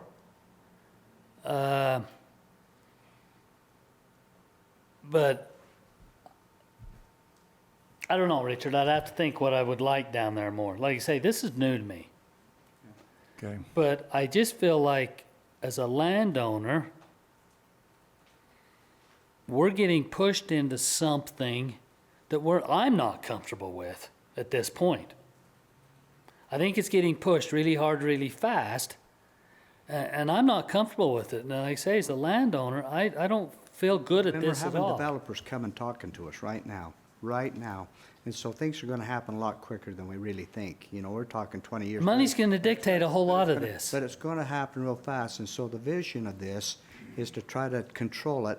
And so developers, when they come in, are gonna understand what they can do and what they can't do, plain and simple. And so But that we're has trying- to be annexed in before that can be done. But under- if we have a general plan out, so the developers come and as they start to annex in, they know what they can build and what they can't build, and that's what. So we have a plan. We have a plan, just like Brad And said. I'm not against that plan. So that's what we're trying to get to. Yes. And so, anyway, Okay. that's what I'm trying to, so what we're trying to get is what's your vision of it,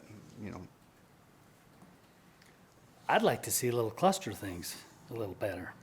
And maybe these TDRs will work, I don't know. okay? Okay. I don't know. Any Well, other thank you. questions? Yeah, have you been interviewed by the consultants that were used? Because this is my understanding, this has been in the works for 2 years, and my understanding was is you and every other landowner had been interviewed by our consultants? Singly, no. Singly, no. It was a group, or, To a couple meetings, but that's it. As a group. As a group. As like the whole city group. We don't even get contacted. so it was no individual consultant came and met with you at your house and talked with you? Or even as a group of landowners out there, no. Oh, wow, okay. I misunderstood that, I guess. And I think I would like to be informed when anything goes on with this River Bottoms vision. And it's hard for the staff to make phone calls, whatever they do. Maybe there could be a mass email for us landowners. I don't know how that would work. And I appreciate the city. They're trying to do their job, the staff, the employees. But I think us as landowners need to have a whole lot of say in this more than the city, more than the citizens. We're the ones that's got the big investment. Anything else? Thank Thank you. you for your comments. Lynn?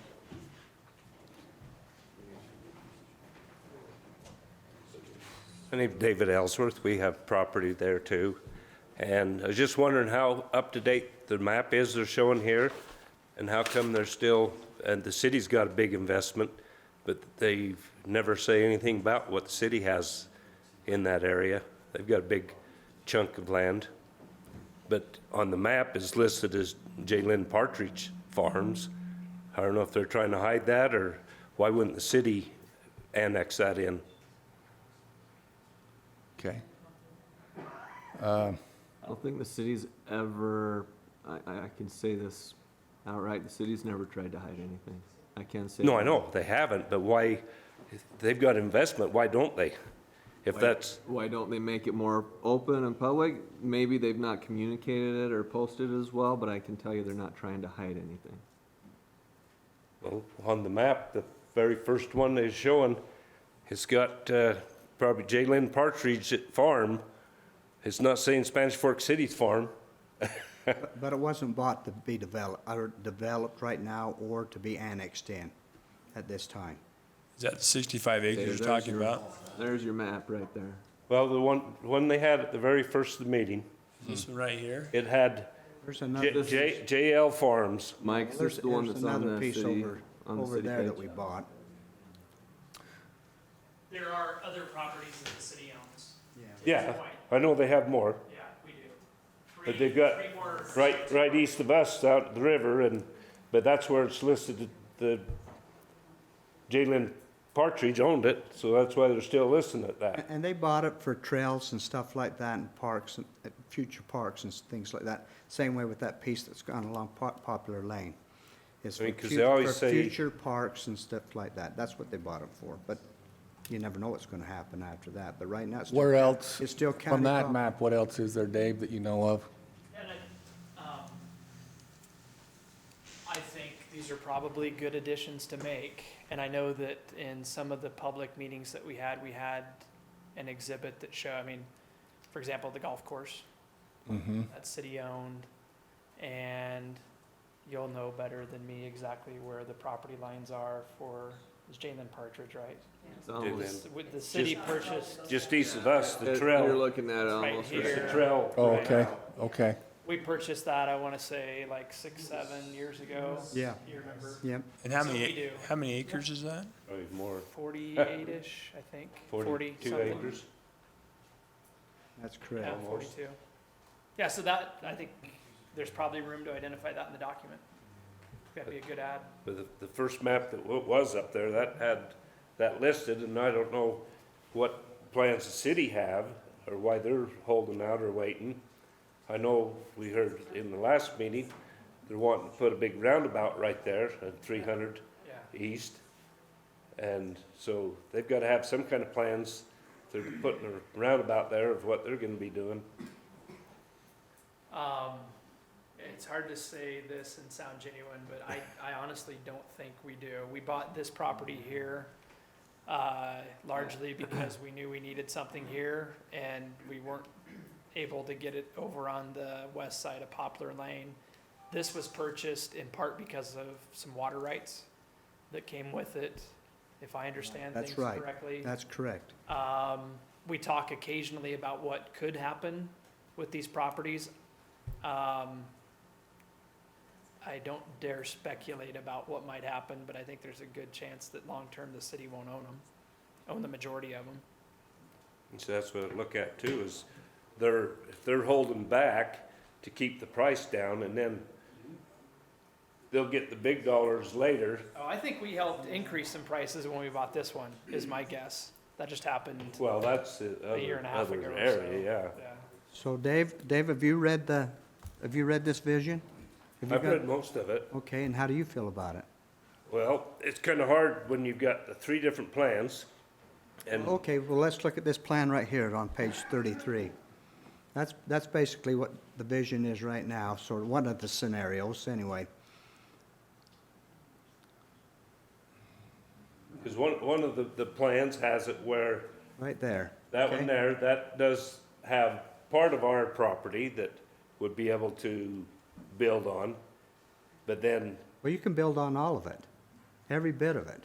What we're looking at is one's got a more intense development. more intense. Yeah, some of it's got the 5 acres or the open space type of where you can only put one house in 5 acres or whatever. And then the other one's more intense. And, you know, I mean, that's what we're looking at right now. And that's what we're changing what I talked about with the general plan that we had in the first place. And so this is changing it just a little bit. Still shows the floodplains and everything else, shows the 100, the 500, and the places you can't build. But again, you can build on any of that, you know, by building levees and things like that, and developers would have to do that. But another sense, what I'm saying is if we develop something like this, then developers will have to understand, that's what they're gonna have to work with. Yeah. Okay, so again, Dave, do you like this concept, or would you rather have it more open, or would you like to have clusters like Well, Lynn? it's you like know? everyone says, you know it's gonna happen. But the way the city's kind of pushing to develop it, and it's not even Well, annexed in. the city's not trying to push it at all. What they're trying to do is be ready for it, because what happened in the East Bench and stuff like that, once that started, it was just like a magnet. It just went. And so this is gonna be the same way. I mean, once somebody starts to develop and it opens up and we start annexing in places, this is gonna be like a wildfire, and it's gonna Well, go. it already and so- has. And They so, got- and so what we're trying to do is make sure we got a plan in place so that when developers come in, they know what they can do and what they can't do.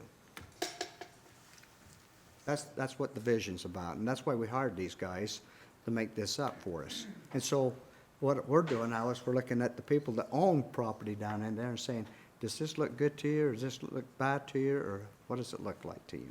Well, it's like I said, I don't know a lot about it, and it's hard to tell what they are looking at, but especially when they own a good chunk there and nothing said about them.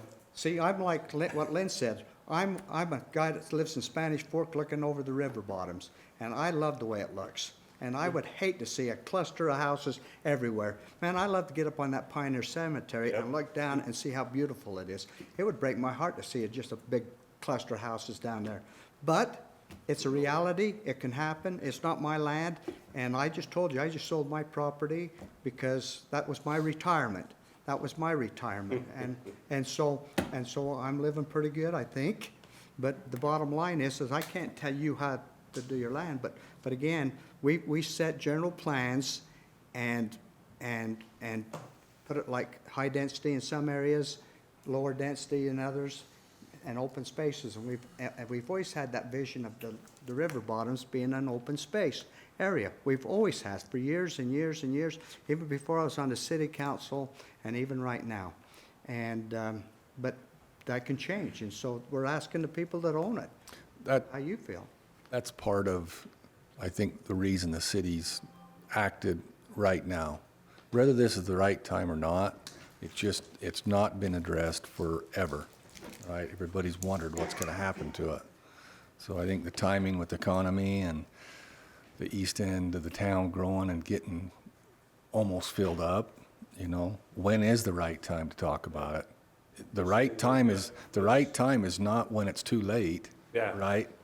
And so if we can stay ahead of it, you know, the fact that they've, you know, maybe missed talking to everybody, I think for the last 2 years, they've made it quite a public opportunity to come to these different events and put input into it. And it's been the whole city. It's not just been the property owners down at the bottom. It's been the whole city, which is good because to give that diverse amount, you know, of input, but See, they have this city site to go on, and it has a thing to sign up with your email to be notified. I've signed up twice, wife signed up, and not once have we ever have been notified of any of these meetings, and you just have to hear about them yeah. and go. But that's what I was Just wondering. come up once a month and you'll be all right. What they're trying to hide, if that. Yeah. David, so, Richard asked you about like what you think of this vision. For your land specifically, what would you like to see happen in the future? Well, like everyone else, it's retirement, and, you know, you're gonna want the So best eventually you want value to out sell of for it. the most value you can get out of it, Eventually. eventually. It's happening across the road, and then they just, last 2 weeks ago, put one more in for 180 units, so you know what's gonna happen, but it's the way they, you know, the city owns this, but why aren't they annex it? But they're wanting roundabouts and roads. What's their plans? I mean, the first road they had going through Wayne Peterson's roundabout, and then it was coming right over to our front door. And why put that there if they're wanting to extend it straight through south? That don't make sense. So, Okay, thank you, David. I'm Fred Vincent. My blood pressure's gone down a little since you guys have started talking, That's good. but I come with Lynn. There was a group of us farmers come, and we met here for a couple of times, and it was brought out that we needed this plan put together. We never got an invitation. We've never heard nothing. I see this son of a being map, and it kind of made my blood run. And I went to 3 hearings now. I've been down to your last meeting here. I didn't think you guys was sold on the deal. I went over to have it presented to the county. I didn't feel like the county was all hip on it. Now he's back here tonight, and I don't think we're getting represented. As far as us farmers that's been in there and got that, we're just getting run over when I see this, and look where they're gonna put roads without ever consulting with anybody but somebody that has nothing invested. I don't feel good about it. So I'm not gonna take a lot of the time, you know, where I feel. And I look at the building and or not the building, but the construction on the walking trail. I heard the mayor last night how nice it was to walk the walking trail. Well, guess what? Everybody likes to go out there and walk for one reason, because they can see nature, they can see the river, they can see the agriculture, and it's beautiful. They say how beautiful the Oak Crest, or the golf course is.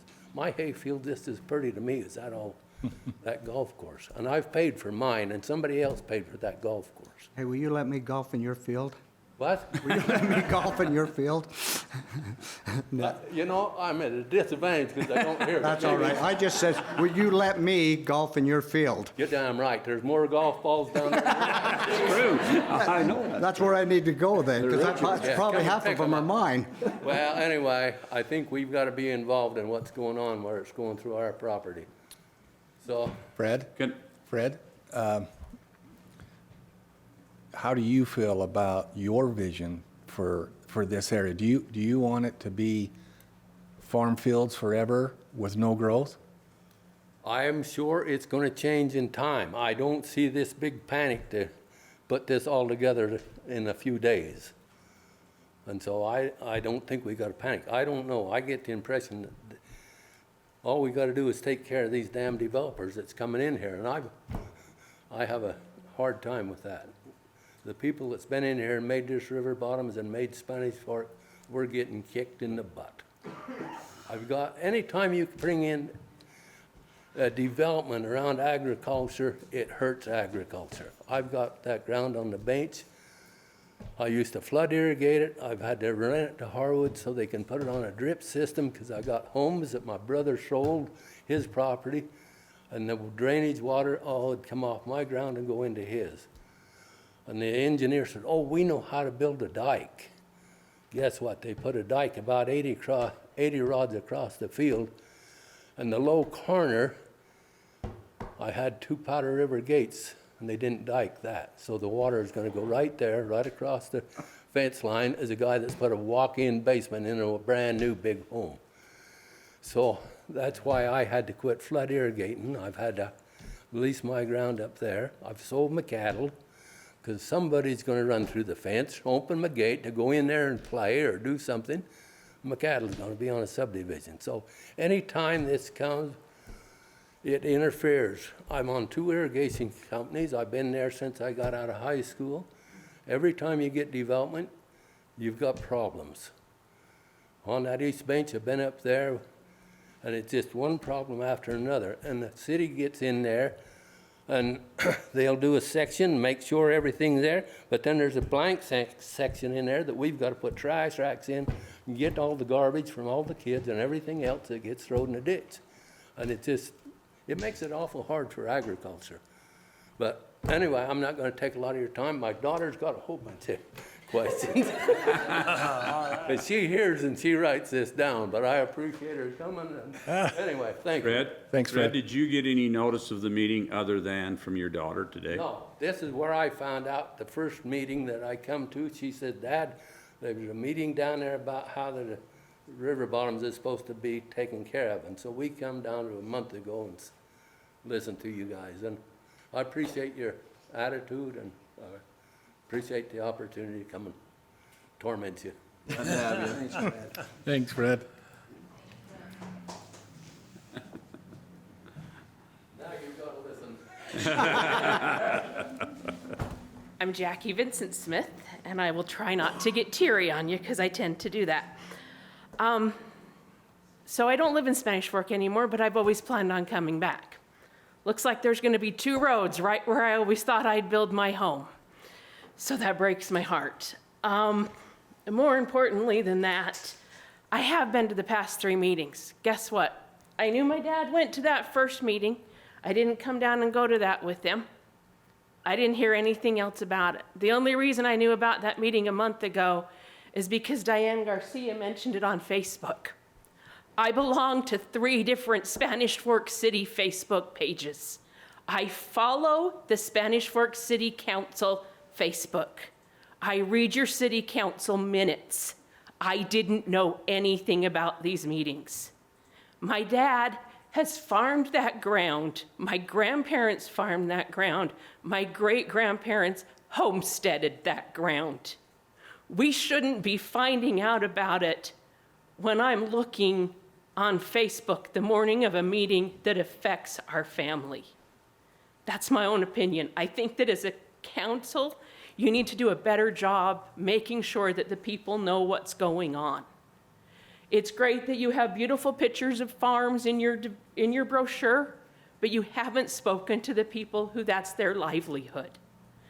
If you were to ask me what I wanted down there, I don't know that I can honestly tell you, but I can say Dave Anderson's seen me at the past 2 meetings, and I have some notes from his meeting with the county that he contradicted tonight that I have a couple questions about. The first one would be that the city is hoping to do a mass annexation sometime during the year of 2020 that will take in all of this ground in the river bottoms. That's what he said at the county meeting.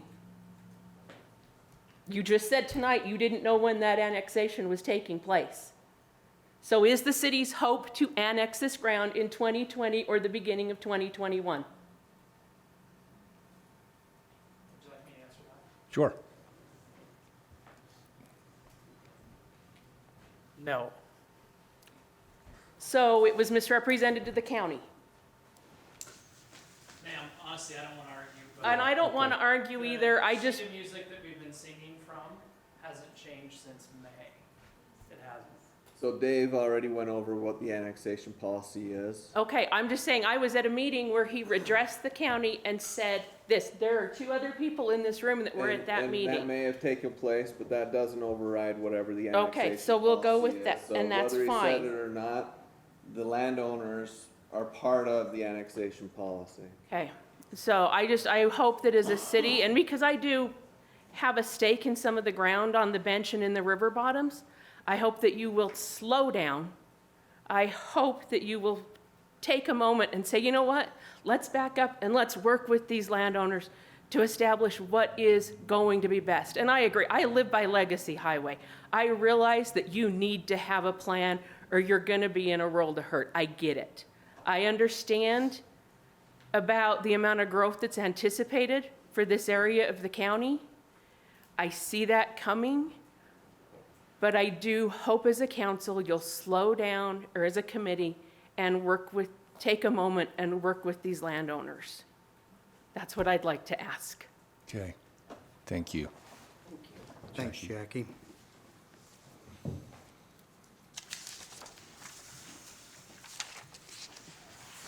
Hi, my name is Chris Ellsworth, and we own land. We're on the edge in between 2 different things. We are part of the county, and we have been told quite a few times by the city that we are part of the county. We don't really have a lot to talk about. But this affects us, and this affects what we do. And I appreciate Richard for saying how frustrating it is. I've been to 4 or 5 meetings, and kind of the same thing happens, but there's always different scenarios, different things that come up that we don't understand because we've not been informed step by step of what's going to take place or what's going to happen or anything else. I also would like to answer Kevin's question when you ask, well, if you want it to remain agriculture, your question about that. We do have agriculture. David does farm it now that my dad's passed away. So we do have that. But that land was purchased over 45 years ago. We have farmed that the whole time. As of a year and a half, 2 years ago, the across the street from us got annexed in. We are now looking at over 300 homes across the street from us. Then you ask, well, why can't they keep that? That's not what we purchased the land for. That's not what I bought my home or built my home there for. I bought it there to be in the county, to be in that. But now we're building, and I'm not saying development can't come. That's not what I'm saying, because it does, and we understand that. But one plan, I don't know how many meetings we've been for that, Annie's Acres. We went to another one for, I don't know what it's called, anyway, McKell's Townhomes. Okay, we get called back in for Annie's Acres. The road system's changed. Everything's coming in. I find out now that I get a road from Arrowhead Trail that cuts through other farmers' property, comes right into my home. So what am I supposed to do? What am I supposed to think? Then we get another one, and we come to the one for the 180 townhomes from McKell's property. We've got roads going everywhere.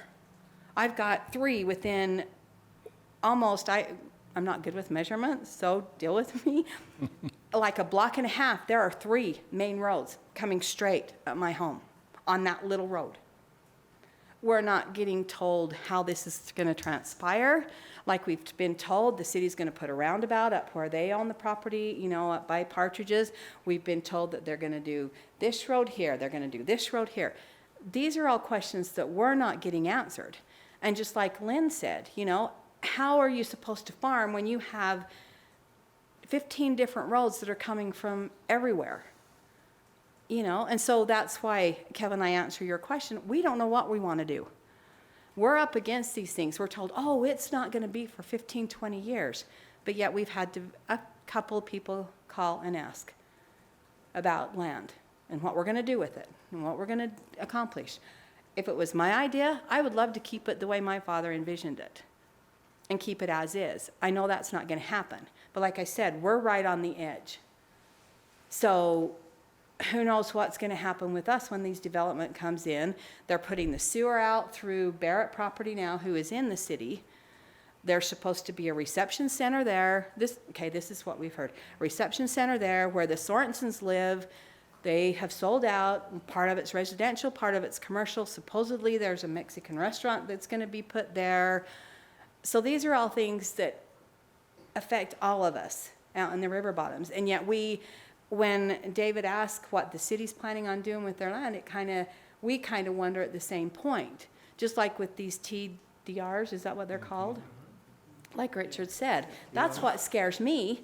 Is somebody going to come and say, okay, the way I got it explained to me, well, we have 15 acres that's not annexed in, but you can have 5 acres up here. Well, am I going to get the value out of what I would like to get for our retirement or for my dad's legacy? And so that's the problem that we understand, that we don't understand, because like everybody said, we've not been contacted. It's been in a bulk meeting where there's citizens from everywhere that, great, I love Spanish Fork citizens, I love Spanish Fork, or we wouldn't be here. But on the other hand, we've been here our whole life. Some of these people that you have come to these meetings haven't lived here their whole life. They know what they want in the river bottoms, but we know what we have. So Chris, here we are. Here's one of the scenarios right there. You like that scenario? Because that just about ends about where you're at and keeps into an open space area. And there's going to be some heavier development over there along Main Street and stuff like that. And us. And a little bit by you, and so you're surrounded a little bit, but are you satisfied with keeping the rest of it as an open space type of area, 5 acres, type of deal? You're gonna have some roads in there. I mean, you you can't help that. No matter what happens, if that gets annexed in, you're gonna have some road systems in there. And I understand that. But would you like your ground to be an open space area where it's 5 acres, or Like would I you said, rather? I don't know, because in a year, I'm gonna have 50, 60, 70 homes across the street from me that was open space. But behind you, you won't. Yeah. And yeah, so, well, but you're on the edge. You're one of the people but that are then right when they on the edge. But when they bring that Arrowhead Trail through, that connects, and it's supposed to connect into the edge of the way I understand it, is what we've been told is supposed to connect to go out and across the river. It's like Lynn said, that blocks us off. Yeah, a little, yeah. Yeah, so I mean, yeah, I like Lynn and the rest of them think that this is getting pushed so fast without any of the landowners. And I agree with Vincent that we went to that county meeting, and granted, I know it was a proposal or recommendation or whatever it was called, so we couldn't speak or we couldn't ask questions maybe to understand more what he was talking about. But then it also changed from when we come to a meeting with Annie Akers, or it's not the same as when we went to a meeting with McKell's. This is what I think is frustrating to us, is that we're told at one meeting, so when we come to Annie Akers and we were told about the Arrowhead Trail, the consensus with everybody that was there, and I don't think very many of them were here that are here now, was, okay, it's a race to build. Because if you don't build, your land's not going to be worth anything when that highway comes through. That's the consensus that people had at that meeting. It was like, oh, we can only put up so many homes. I don't remember. Do you remember how many homes we were? No, the Annie Akers, when you were saying that the reason they were changing the road, something about 98 or 100 homes. 92 units until second access was required.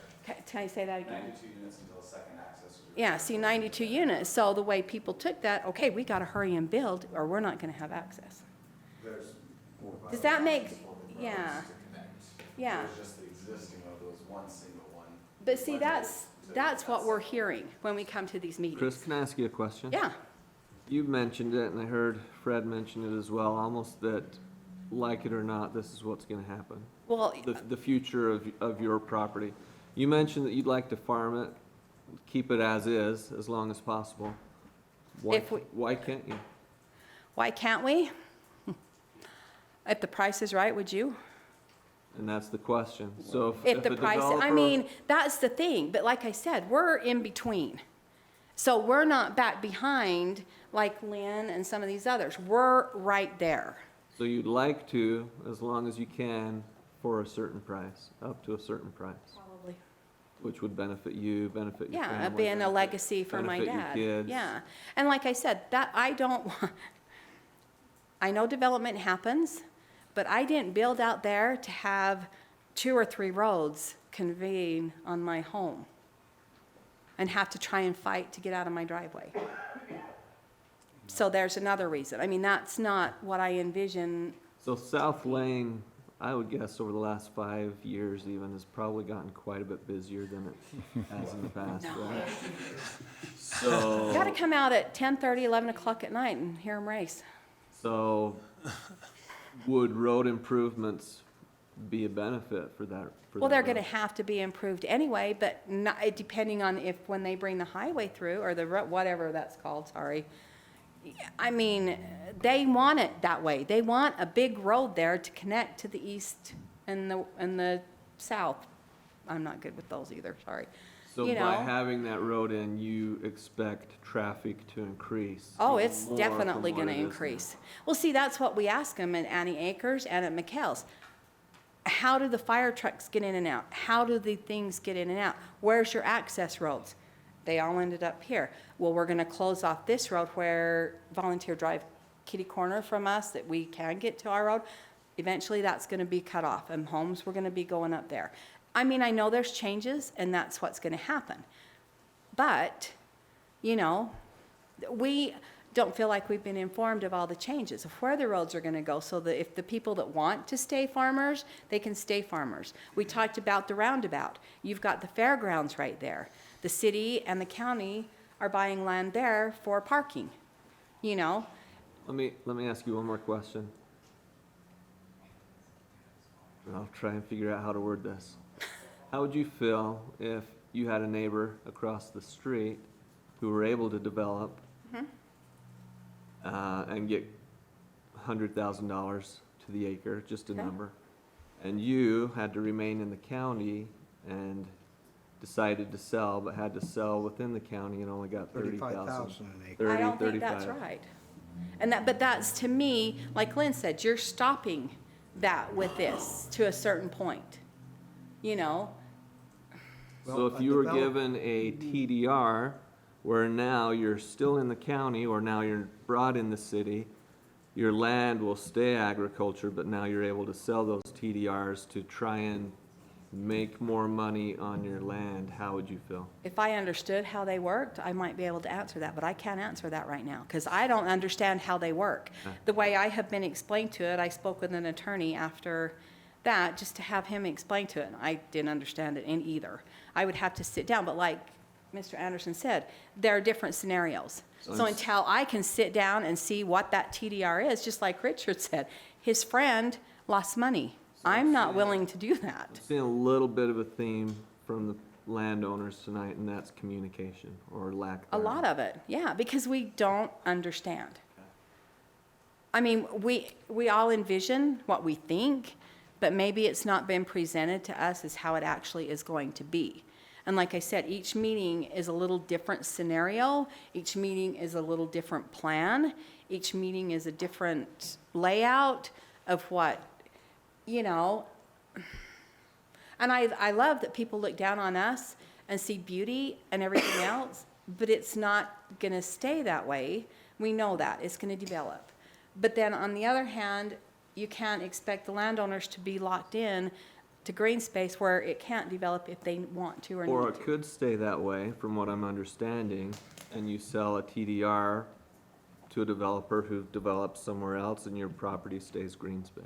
And that, like I said, I don't understand that. And there's that detail to work out, but, Yeah. you know, these things that you've mentioned about the roundabouts and the senior development going across the street and the reception center and, you know, I can tell you, I've been on the planning commission for 6 years now. Yeah. And it changes every time I get here. Yeah, You yeah. know, and so as a property owner, Mm-hmm.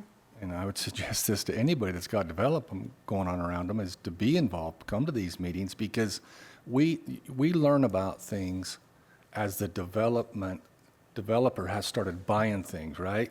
Well, yeah. The city doesn't just react on their own. It's No. development that causes that. And so when the Bradfords wanted to do their thing. That's what drove that meeting. And No, then and the that's McHale's great. and so, But that's not what I'm condemning. I get that, and I know development's coming, and I know they've worked with the city to do it. That's not the problem. It's that when we come to these meetings on this, like Richard said, it's frustrating. You come to meeting after meeting after meeting, and you're still stuck. You're still in the same place, you still don't understand. Then they pop in that they're gonna do these TDRs, they're gonna have them put into effect by April or May of next year. They're gonna do this like she understood, annex everything in 2021. Okay, maybe we didn't hear right, maybe we're not hearing right. We're trying to go to these meetings to be informed. Evidently, we're not, somehow. Or we've never been questioned or told as per se landowners who actually own land down there to have an actual meeting with these people or whoever that they've hired to say exactly what their plan. I mean, I came to that one, there was the planning meeting here where or city council, I don't know which one, where they did have the development company come, right? And I was to that one, and I understood a little bit more, but still, not any questions. I would make a suggestion as well, that you don't need to wait for a monthly meeting to get your questions answered. I'd be willing to bet that Mr. Anderson would be more than willing to have you come in, answer any questions and you've I'm got sure he would. any day of the week. I'm sure he would, and that's great, and I appreciate that. But when we come to these public meetings, not all of us are getting the same answers, and that's what we're asking for as landowners, is to be informed and to understand what is actually going to happen to us on that side. Yeah. So, Communication. yeah, okay.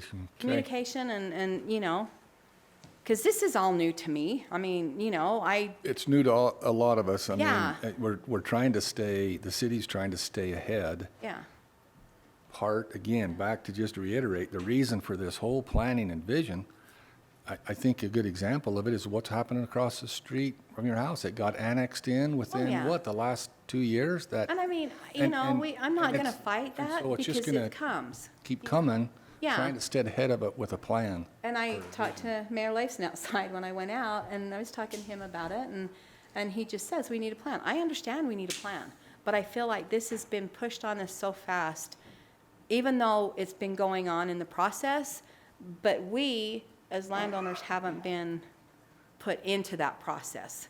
It's all been shoved at us at once, and I think that's the frustration that a lot of us have. Okay. Because we don't understand a lot of these things when they, get brought up like he did the other day, the TDRs.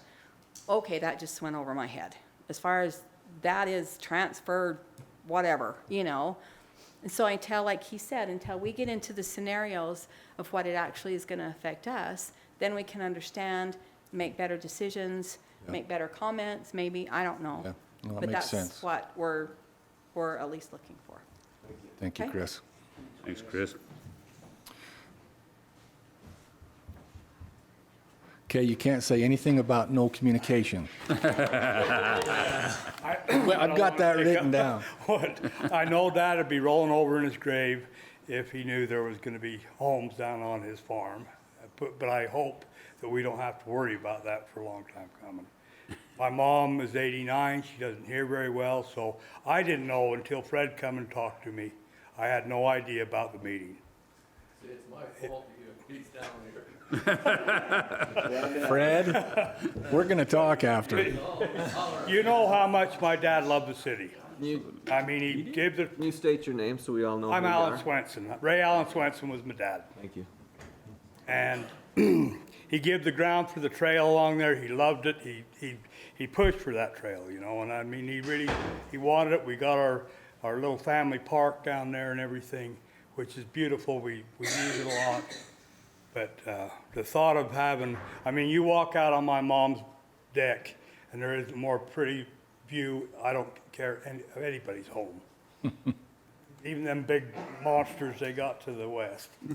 But she's got a beautiful view, and I don't think there's any, you could find a more pretty view. But, What do you think about the vision?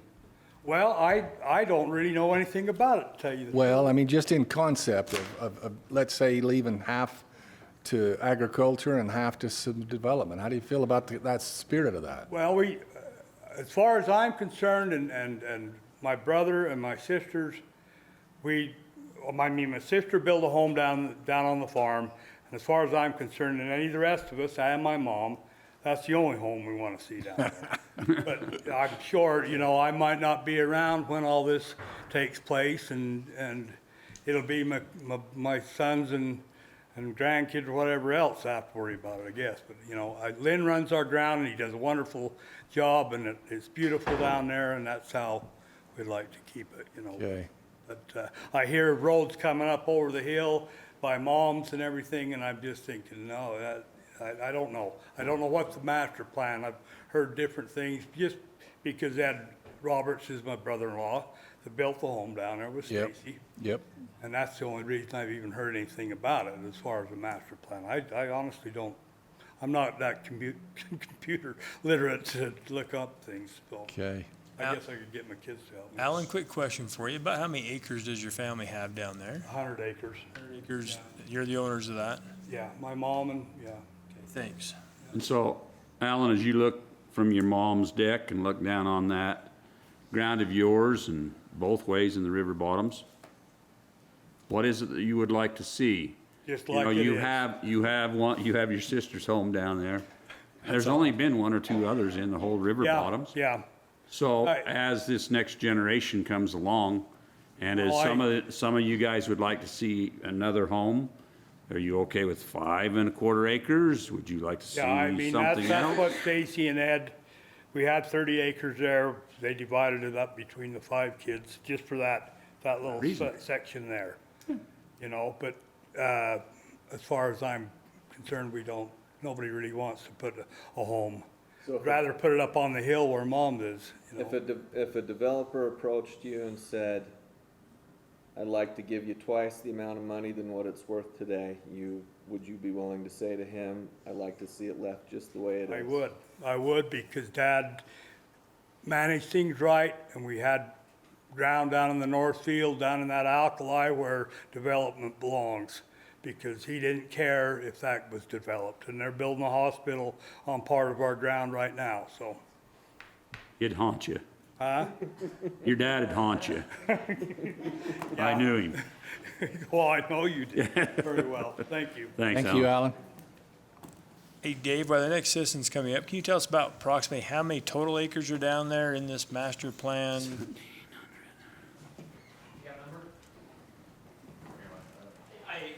Let's say 1,700? 1,800, 1,700, or 1,800. 17 to That 1,800. probably includes some of the land up above on the south, so maybe more like 1,500 or 1,600. Okay. Good question. My name's John Wallenstein. I have 2 parcels of property down there, one about 16 acres and the other one about 38 acres. And both pieces run right along the river. And I have to say, going through this process of meetings and reading your different proposals, I don't think you could make it more complicated. And I think there's a much simpler way of doing it. And I think that would be just simply saying how many homes you're gonna let go per acre.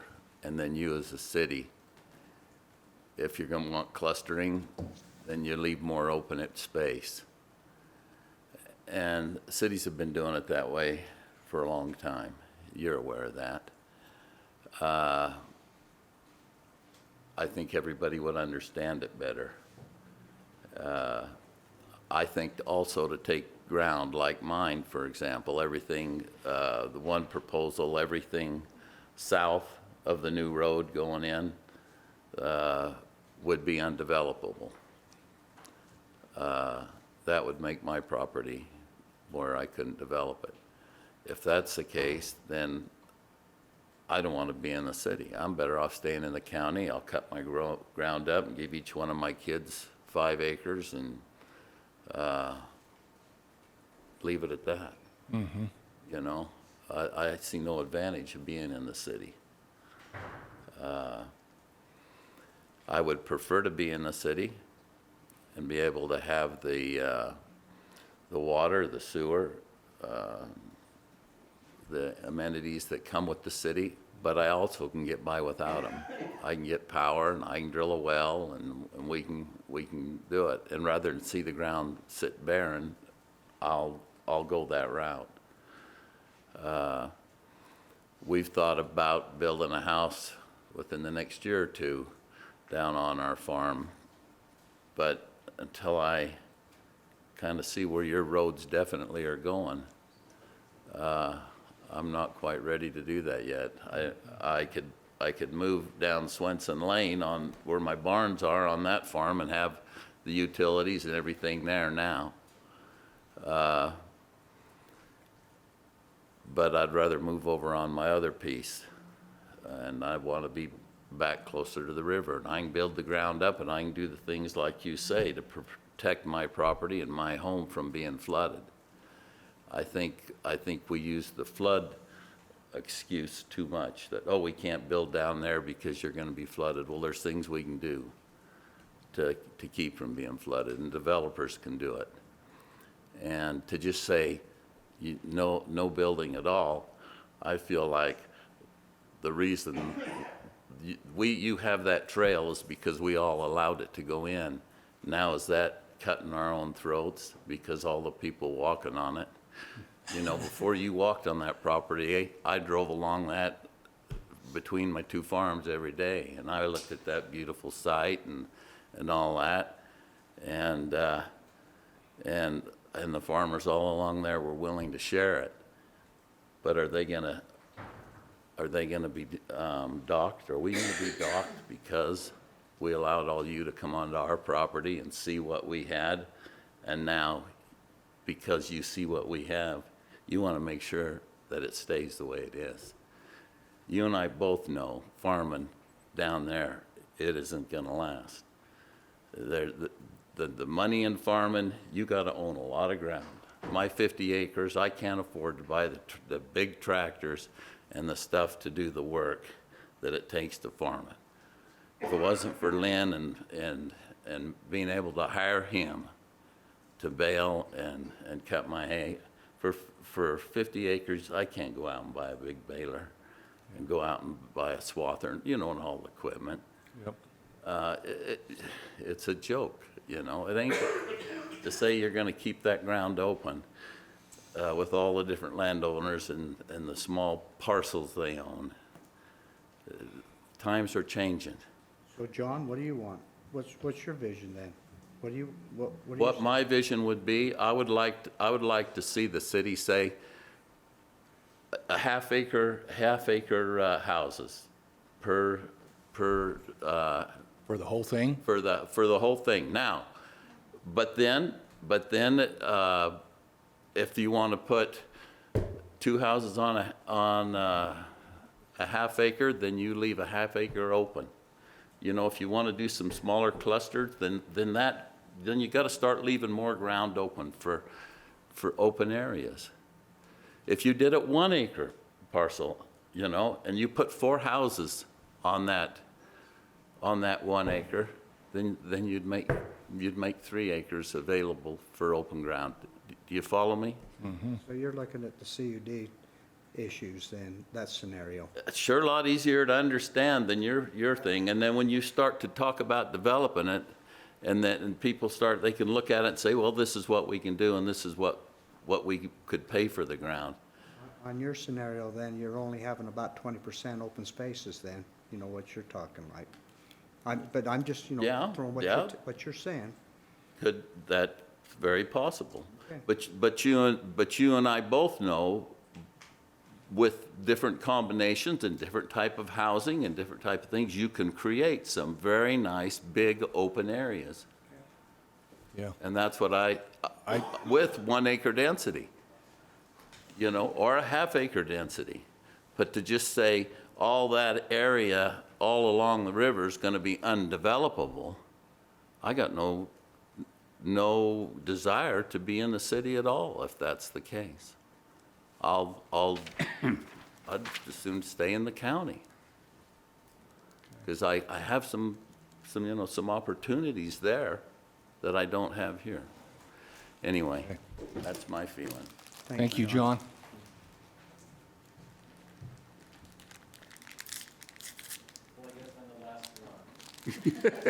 Maybe. Get up here.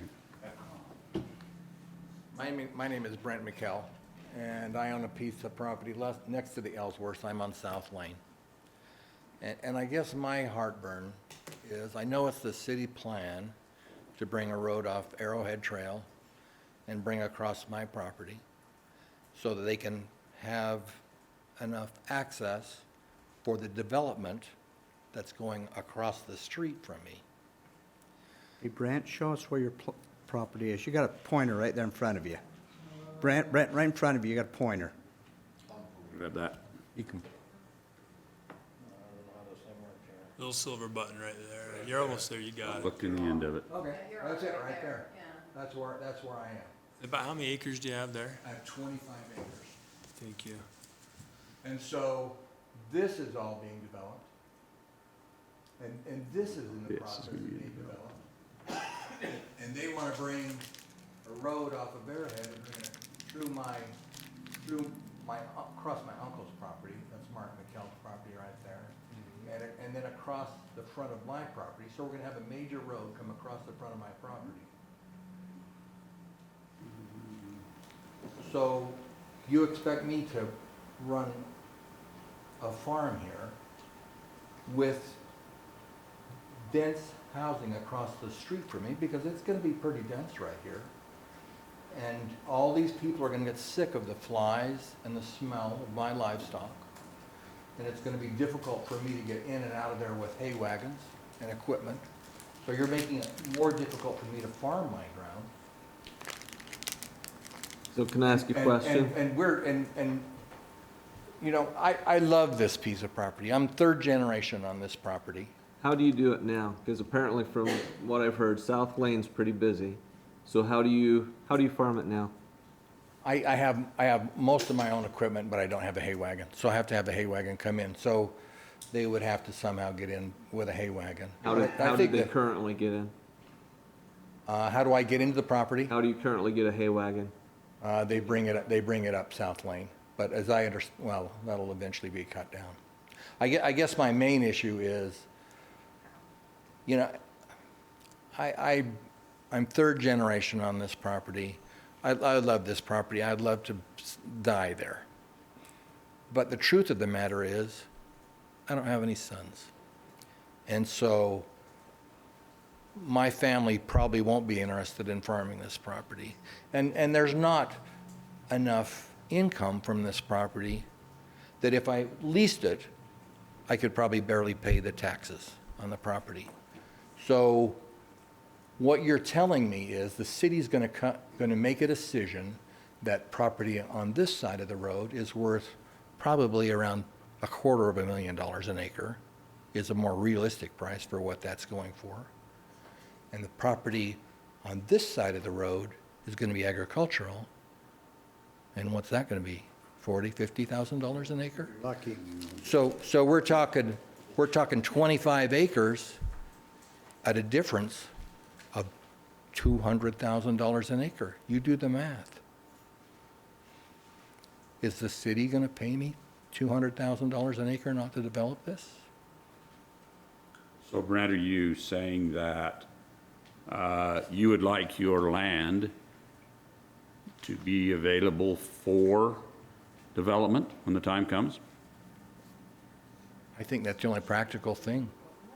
So in this plan, if there's nothing developable on that south side, that would make Mark's ground not developable. And you would like to see some kind of a way that you may be able to annex and be developed in the future. Okay, it's fair. According to what I have here on our vision, that's one scenario, your property's in the higher density area. Yeah. Mm-hmm. If you looked at it, if you go back to page 33. So is ours too, Richard? No. Yeah. That's if the city were to go with this plan. You got to remember, there's three different plans that they're even considering. less intense. So I guess I don't Yeah. understand your map there. Well, that brown section is higher density, Right here. and then the one up above the gray part, up above the road, the future road is is lesser development, and then right now, the other part's just floodplains and. You know, I guess the major problem with all the landowners is the city's kind of picking winners and losers.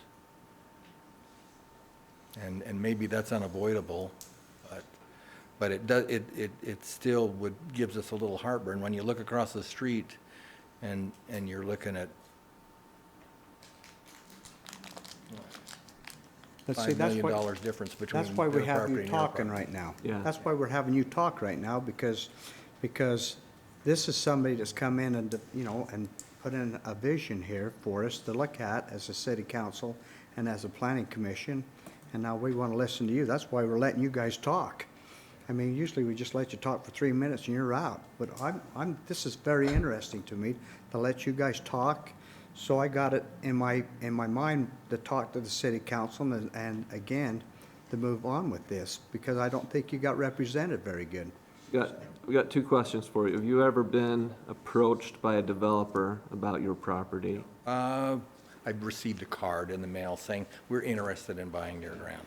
And have you ever approached the city about having your property annexed? No, I have not. And honestly, I'm not interested in that right away, but what I'm looking at down the road is my children. I'd be happy to farm this if I could, Yeah. until I die. But when that happens, my children aren't gonna be Yeah, aren't that's your going to be question. interested in What's your doing it, children gonna want? and for someone else to farm it, it would be a wash. Which means if it were to stay in the county, which is one of the things that we've talked about tonight, it would stay agricultural, which means your kids, when you're gone, if they choose not to farm it, would still be selling it in the county as agricultural. Okay. You would like the opportunity to change that scenario at your time. Right. There. Thank you. No, no. You can't. You can pass it on to somebody that hasn't came up here. You've been talking back there. I saw you. Come up here. If you're gonna talk, come on up. I don't want the city and the staff to think we're pounding them, because I'm not an expert at this. And maybe Mr. Anderson can explain some things better to us. He's the expert in this. We're not. We don't know, and I guess that's why we have all the questions. Maybe you can explain some of these scenarios, and it don't have to be tonight, we're running late. But you're the expert in this field. I'm not, and maybe you can help us walk through some scenarios that will make us have warm, fuzzy feelings again. Does that make sense? And I don't care if it's tonight, but I'm not an expert in this field. And I don't want to think Mr. Anderson thinks I'm slamming him, because I'm far from that. But we want to, as landowners, feel like we're represented. We want to know what's going to happen with our property that we own. And that's what our role is as planning commissioners, to protect your property And I rights. see that, Brad, I do. And all of you up there, thank you. And even Mr. Anderson, like I say, maybe he can walk us through better. And I don't think tonight's the night. Thank you. But it might help us as landowners to understand some things better. Thank you. Well said. Have we heard from everybody from the public that wanted to speak? Now, you already spoke about the cell tower. That was a different issue, however. About this issue. Hold your thoughts, Mr. Anderson. We'll let this young man come up. I'll try to be short. This is an interest to me, and when I saw that this was in the agenda, I decided to stay. Just a little bit of background, because I am going to offer a very different opinion from what you guys have heard from them, from what you guys have experienced. I was born in Mexico City, born and raised there. It's a small town, as you may know, of about 24 million people now, I hear. And I saw, growing up in the outskirts of the city, so I saw this farmland disappear. entire rivers disappear and simply become drainage pipes because people would just dump their sewage into the river, and then eventually, well, might as well just pipe it so that it wouldn't be smelly and cause all the disease that it was causing. And so it really pains me to see this type of land disappear to development, simply because I've experienced that in other parts of my life. I heard something very wise once, and that was to ask why 3 times, meaning you ask, why should we do this? And whatever answer comes out of that, then you ask why on that same question. And if you get to 3 times and you can't get to a good answer, then it's probably something you shouldn't do. So my questions would be, why must we grow? Why must we develop? And another wise thing that I've heard throughout my life was that make sure that your long-term goals are always in line with your short-term goals. And so looking, I was very impressed by the way the report of the 100-year floodplain, 500 years even. But also, I've heard, I've seen reports, especially from my country of Mexico, what they project their population will be, that the world population is going to come to a maximum and then it's going to shrink. And in some parts of the United States, in most parts of the United States, mostly with the exception of Utah, that is already the case to some degree. And so then I'm wondering, this is prime farmland. There is a river that runs through it, making it very easy to irrigate in this desert. If we develop this in 50 years when populations shrink, are we going to be sorry that we lost that farmland and that is very hard now to recover and to try to farm again? And so right now we have developers who are thinking in 1 year, 2 year, 5 years, maybe even 10 years to make a quick profit. But in the long run, is that going to be the best? The city already mentioned that in other areas that have developed close to the river, they've already had to spend money to make some repairs to make sure that the homes there are protected.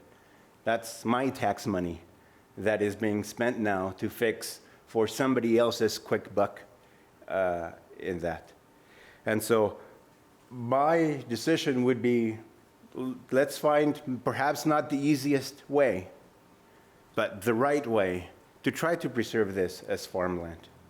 I know everybody will have a price, unfortunately, and that is one of the difficulties that we have to deal as humans, which is our greed. The developers want their money, like they've all said, they all have a price. If somebody were to offer them $200 million for their land so that they can build these homes, they may not sell. I mean, they will probably sell. And that's difficult. And it will be difficult for me in that situation, owning all this land and being offered all this money, not to say no.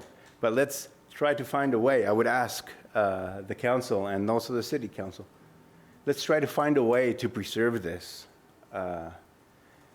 Try to stop the development. We shouldn't just grow for the sake of growing. And that's why I asked that question, why must we grow? Or can we grow somewhere else? Can we preserve this? And there may be a lot of things relating to the city, to the council, to the state. But let's try to have those conversations, not just here in this room, and try to see if there is something that can be done at all levels to try to preserve what I think is a beautiful area, as has been mentioned, a very unique area that would allow farming to continue. And let's see if we can preserve it somehow, beyond the great ideas that have already been presented. Thank you. Thanks, Alberto. Interesting perspective. Okay, I believe we've heard from everyone in the public. I'm going to go ahead and close the public hearing. And Dave, going to let you kind of wrap this up. Yes. Yes. And I know it's late. It's hard to come across maybe as genuinely as I want to, but this has been great. That's been very insightful. I really appreciate it. There are a couple of things that I want to touch on. I don't really want to get into a lot of the details and the weeds, but I would love to talk about this anytime you guys want to. I won't pretend. Like, I've tried to be clear in that we don't have all of the answers. So maybe to start with this, I completely appreciate any anxiety maybe that any of you are feeling about the questions that we don't have answers for right now. And as we talk about scenarios, multiple scenarios, right? That in and of itself, more uncertainty, different things can happen. And there are a lot of questions that still need to be answered without a doubt. We know that, we acknowledge it. We know that we don't have the answers. We don't think that we can get to the answers on our own. Again, that's why we're looking to get some outside help, once again, to get there. We've talked already with some property owners in the river bottoms about how important it is for them to be involved in the next step. And I think very much unlike the process that we've been through to date, which really made it important for us to solicit input from everybody. And I regret that there are folks that we viewed as being a priority, landowners in the river bottoms, that feel like you did not get sufficient opportunities maybe to give your input or to stay informed or different things like that. Genuinely, that was not the intent. And that is a fail on our part. And at this point, all I can do is apologize for that. But that certainly was not our intention. We can change that going forward. On the concept of uncertainty, one of the reasons that this ball got rolling is that I don't think our current plans for the river bottoms provide certainty for anybody. I think there's, in fact, a lot more uncertainty by maintaining the status quo, and we've kind of talked about that tonight as an option. What if we just leave things the same? Well, and also kind of like we've talked about, and river bottoms is in a different jurisdiction. There's not much by way of oversight that the city has there. I mean, if things do be proposed by way of changes, we can participate in that legislative process like any affected entity could, and maybe influence some things, but again, a lot of uncertainty. That's one thing that I think we're really trying to address. Like I said, I think our hope is to get to a point to where, as much as can be expected, there is some predictability relative to what's going to happen long term. Not everybody in the river bottoms today would be impacted by changes the same way, right?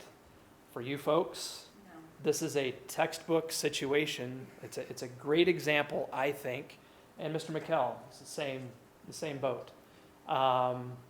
They have property in Utah County. And not only that, but if you zoom in, Mr. Clark, on the area around South Lane, the Annie's Acres and so forth, this is our general plan.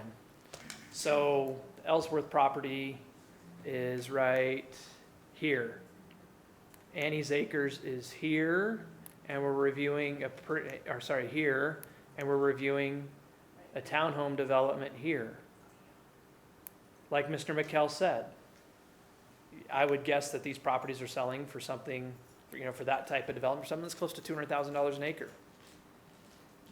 Just because these folks are on the other side of the road and they're in Utah County and our general plan currently is designated for agricultural uses, their land is worth some fraction of what land on the other side of South Lane is worth. Crazy. I don't think anybody rational looks at that and says that is fair. But yet, I can tell you that keeping these properties undeveloped is a really big priority for a lot of people. And we could debate about, what influence, different folks should have on what happens in an area like this. That comes up every time any development gets proposed anywhere. There are people that don't want it. There are people that do want it. It's not unique. It is on a different scale here, though, without a doubt, right? This is a little different animal. Part of what we're trying to do, and there may be different ways to come up with it. I don't want to get into TDRs again, but that is a mechanism that we're trying to use to level the playing field. You can get less value for that. Will we be successful? I don't know. Do I think we can do it? If I didn't, I wouldn't be recommending that we go down that route. Some of you guys know we've had a lot of dialogue about that as a concept, and I think we're ready to give it a really, really good shot. But, again, we won't know until we get there. We want you guys to be a part of the process. There's not a person that spoke tonight that we want to exclude, certainly. I'd love to get your contact info. The easiest way to get a hold of you, email, phone number. So what does that do when you click on the button that says, if you want emails, then put it here? Just give it to him, Dave. I'm gonna fix that. You pass around a notepad or Yeah, again, something? that's regrettable, but, you know, I don't know, honestly, I don't know what to say. I really, really don't. There's one other thing that I just want to mention, and then I'll answer any questions you have for me. I'd love to talk some other time, though, certainly. I'm fairly easy to grab here. Roads, we've talked about roads. I think that's another meeting in and of itself. That's a different issue from what we're trying to address here in terms of just land use in the river bottoms. I've been in some of the meetings that you've been in, where we've talked about all the different road alignments that could happen and pros and cons and that type of a thing. If you have any questions still about that, we'd love to talk about that. We may still have some questions in some instances. In fact, I think relative to your property and whether the road ever goes through it or not, you know, that's a variable, right? So I think that leads to some uncertainty on some of those types of issues as well. But unless you guys want me to get into anything else, again, love to talk more about this with anybody that has questions.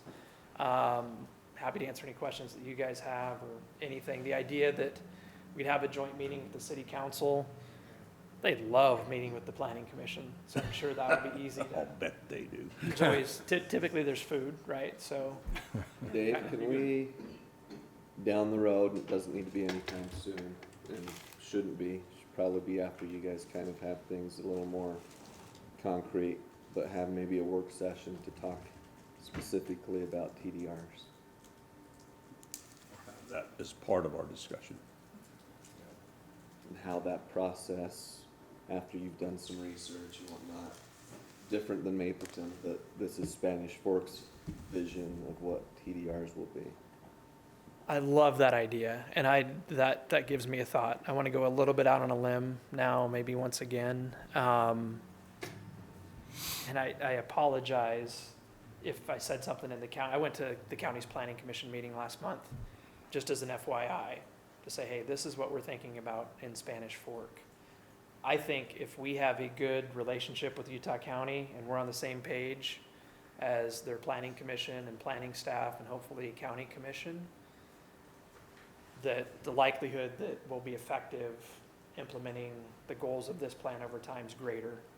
I don't know what exactly that means in terms of how we might partner on things and that sort of a thing, but that was the intent of going to the meeting. I think I got asked a very pointed question about timing, like how fast could things happen? And I think I said something like, well, the fastest anything possibly could happen would be. Well, if I misunderstood and I Yeah. didn't mean to come So, and across I- rudely, it's I- just, it was like, holy crap, if this is gonna happen in 6 to 8 months, we need to know now. And I came across as defensive, I know, and I am. I'm really sensitive to building expectations and that type of a thing. But particularly on the issue of annexing, I think I'm sensitive because that is one of the things that I really think is going to have to come from the property owners. I don't think Spanish Fork City is going to go out and actively promote the annexation of big parts of the river bottoms. We do that occasionally. We've done that in the past for different purposes. I don't think that's going to happen in the river bottoms. So, and I apologize, one more thought, and then I really want to hear what Mr. Vincent has to say. On timing and TDRs and that concept, we would love in 3 or 4 months to have more of an idea about what a TDR program could look like and how it could work. Well before that, you guys would get grilled, about what it would take maybe for you to see some reason to participate in that kind of program at some point in time. So maybe first of the year, something like that, a joint meeting just to talk about that after, like you said, we've had a chance to kind of get our legs under us a little bit. We've had a consultant on board. We've had some research done. We've had some boots on the ground research done with the property owners. I think that's a great idea. I'd just like to mention one thing that's bothering me. somebody comes in and buys a piece of ground at agriculture price, and then they work on the city and get it annexed, and they make themselves millions, and that's not fair. And that's, if they're gonna buy it at agriculture price, they should put the sewer and all the utilities in, if they're gonna do it for that. It is, makes it miserable for everybody around, but they ought to pay the price if they're gonna do that. So that's just my input on that. So anyway, thanks for listening to us. Appreciate you. Thank you. Yeah, thanks for coming. It's time you quit. You have a good night. I'd recommend we have a little 5-minute break for us. Well, we probably ought to. Motion? I mean, we gotta Well- wrap this part up. I'm just saying, we got another meeting. Yeah, we will. Wrap this up and have a little break. Public hearing's closed. So the public hearing's closed. Commissioners, we've been presented this by the staff, listen to the public. We've been asked to make some action on this, but we don't have to. We know what some of our options are. Unless we need further discussion about this, does somebody want to make a motion?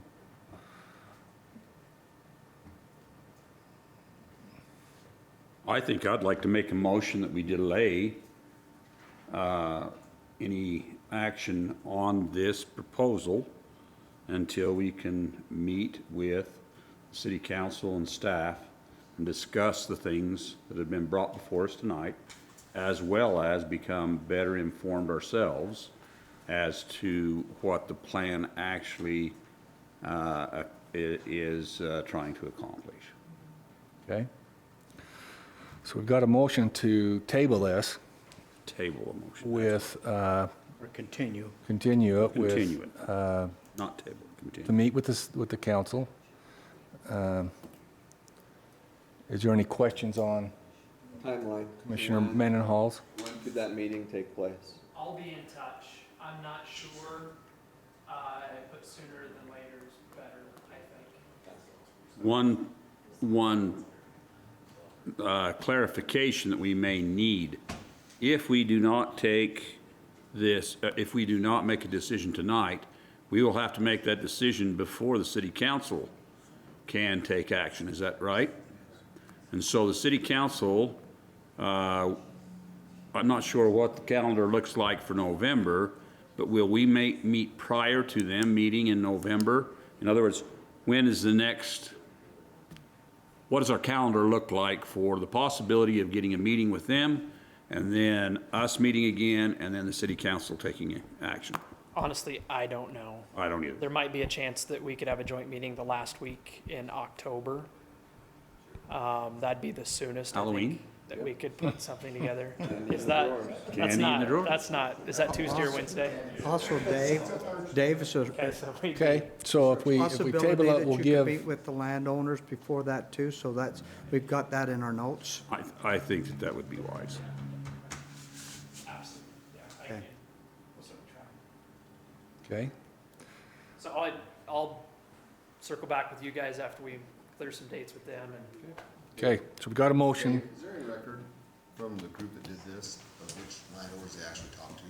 They keep a record of that? Right? Yeah. We'll do some digging on that. Because they mentioned that they There did. is a record, there is indeed. We'll dig that up. Is there any question on Commissioner Mendenhall's motion? Second. Got a second from Commissioner Davis. All in favor? Aye. Aye. Any opposed?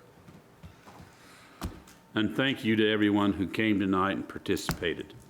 Makes a difference. Yeah, it really does. Okay. Well, the next item on the agenda is Title 15, but I'm gonna Propose a break. propose a break. 5-minute break. Thank you. Thank you. Second that. Okay, it's time to get back on the payroll, everyone. We'll call the meeting back to order.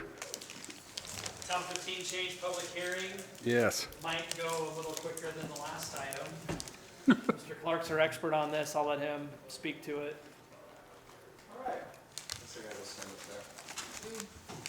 Use my there. All right, I'll just stay here.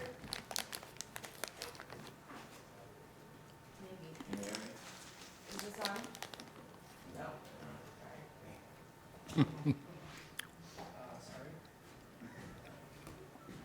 All right, Tile 15 change. Two reasons this changes here. One is we have ditch-related items in 3 different places. Title 13, Title 15 of the construction standards. Not a great way to do it. Developers find it in one place, but it's kind of spelled out a little different in one area, kind of spelled out a little different in another area. They get confused, make assumptions. It makes it really confusing for them and then for us. So this was an attempt to bring all of that into one place and then delete it out of the others, so it's on one location. So that's one reason for the change. That is this location, these 2 items, and then most of this. The only thing we added is state code changed as far as the relationship between the city, the developer, and the farm or the irrigation ditch company, and what can and can't be done on the development process between them and how issues are resolved. And so part of this was to add this Utah State Code that basically says within 10 feet, it needs to be piped to carry the amount of wire it needs to carry. And that needs to be carried with coordinated with the city engineer and the irrigation company or ditch owner by following the provisions of state code, which basically says the developer and the landowner, the ditch company can't hold the developer hostage, which has been the case.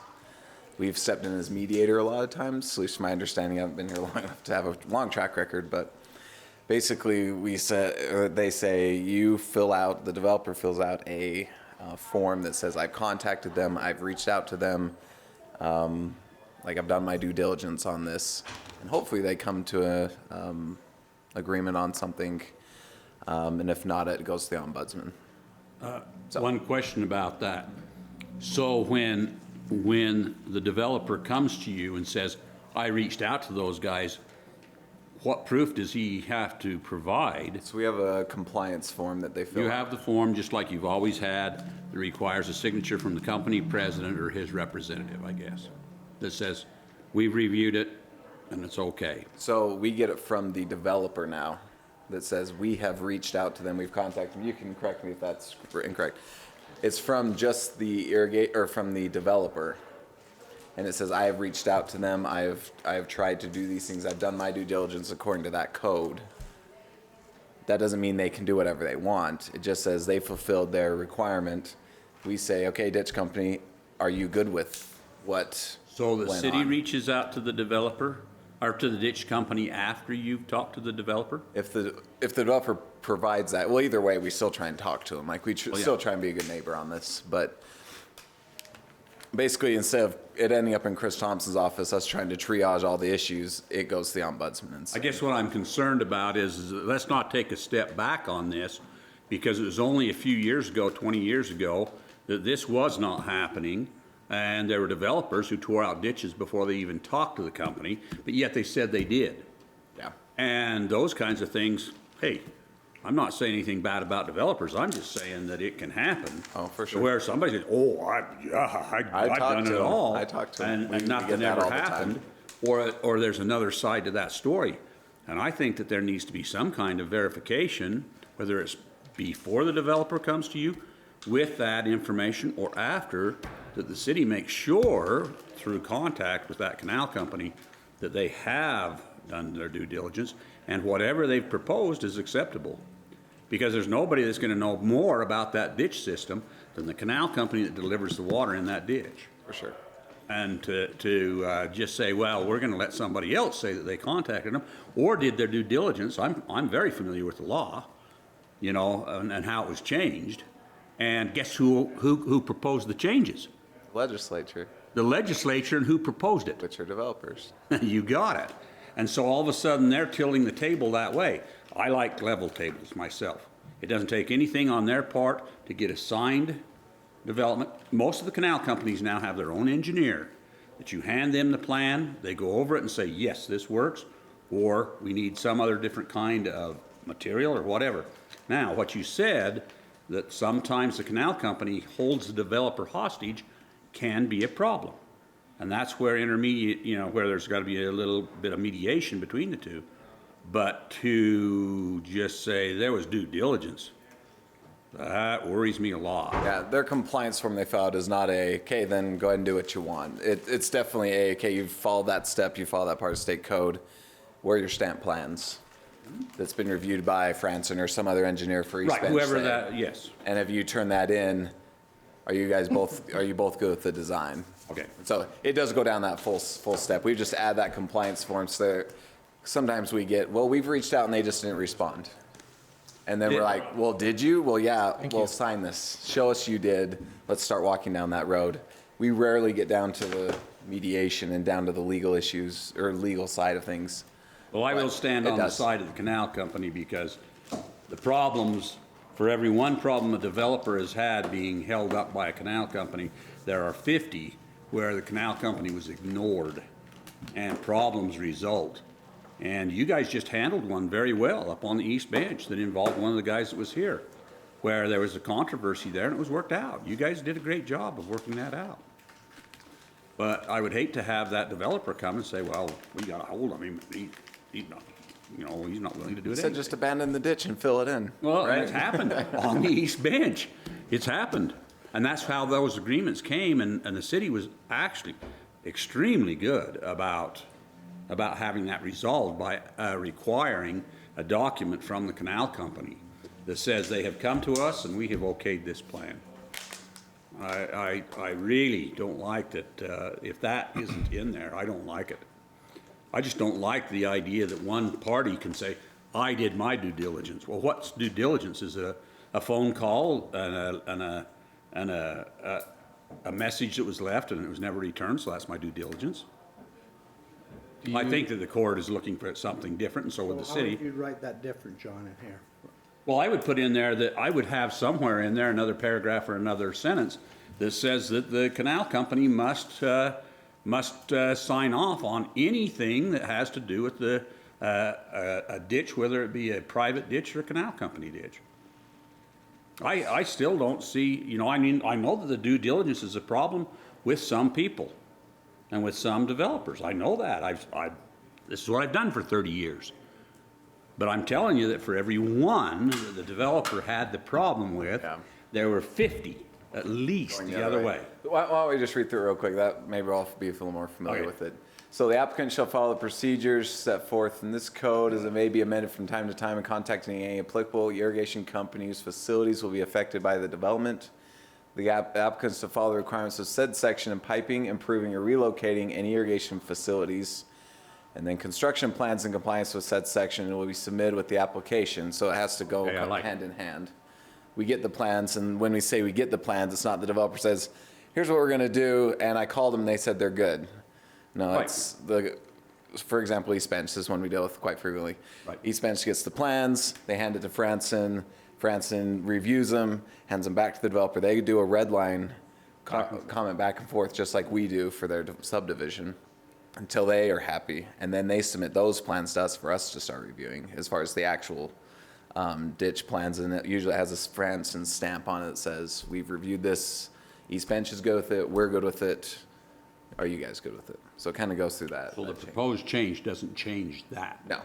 Okay, I'm good. So if that's good, then we review it and we say, actually, we need to change this or that. It goes back through the process. We don't approve a subdivision until that part is approved. Now, if they can get along with each other, that's where it starts saying, hey, it mentions the code twice, but follow that process. We don't want to step outside of state code on how they mediate. I apologize for the long comment. No, you're good. It's good. It's good to discuss and figure out. 10 feet. Sometimes ditches are on one side of the property line. Sometimes it's on the other. Sometimes right down the middle. Sometimes property line is wrong. Sometimes it's right. Working with Bridle Creek, it's one we've looked at before. 100 South and 2700 East. That's one we're working with. Looking at the 10 feet. Used to say adjacent. Yeah, you say adjacent, and they're like, well, adjacent could be 50 feet. Well, the other side of the field. So, and then talks about piping, and then developers are responsible for protection of ditches and facilities from damage resulting from development work. You'd be surprised what ends up in those east bench ditches after construction's done, so.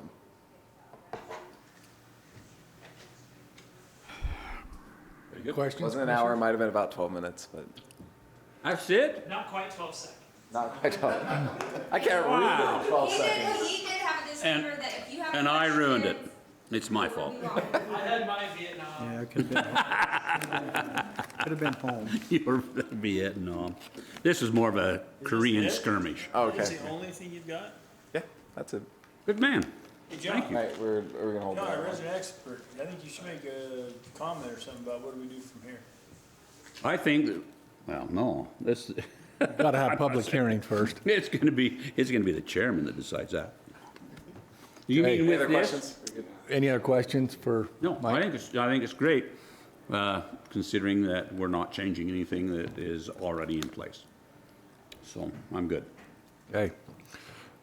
We're going to go into public hearing about this topic. Don't you dare say anything. There's more of us than you. Okay, we're going out of public hearing. We got the expert here. Thank you, Commissioner Mendenhall, for your comments. If that had been talking about tuning up a furnace, I would have probably been just as adamant. Or air conditioning. So, if no other questions, I'd entertain a motion. Make it, John. I made them all tonight. Do this one. I make a motion that the Title 15 amendments be approved, or be recommended to the city council. I'll second that. All right, we got a motion and a second. All in favor? Aye. Aye. Any opposed? Okay, that's everything on the agenda. Dave, you mentioned that we had another topic to discuss. You guys remember Mr. Morgan? Met last month, talked about Sunrock, their plans. In the interest of everybody's time. You've been here a long time, Mr. Morgan. I'll just dive right in. He's really endured. He has 3.5 hours. 6 minutes.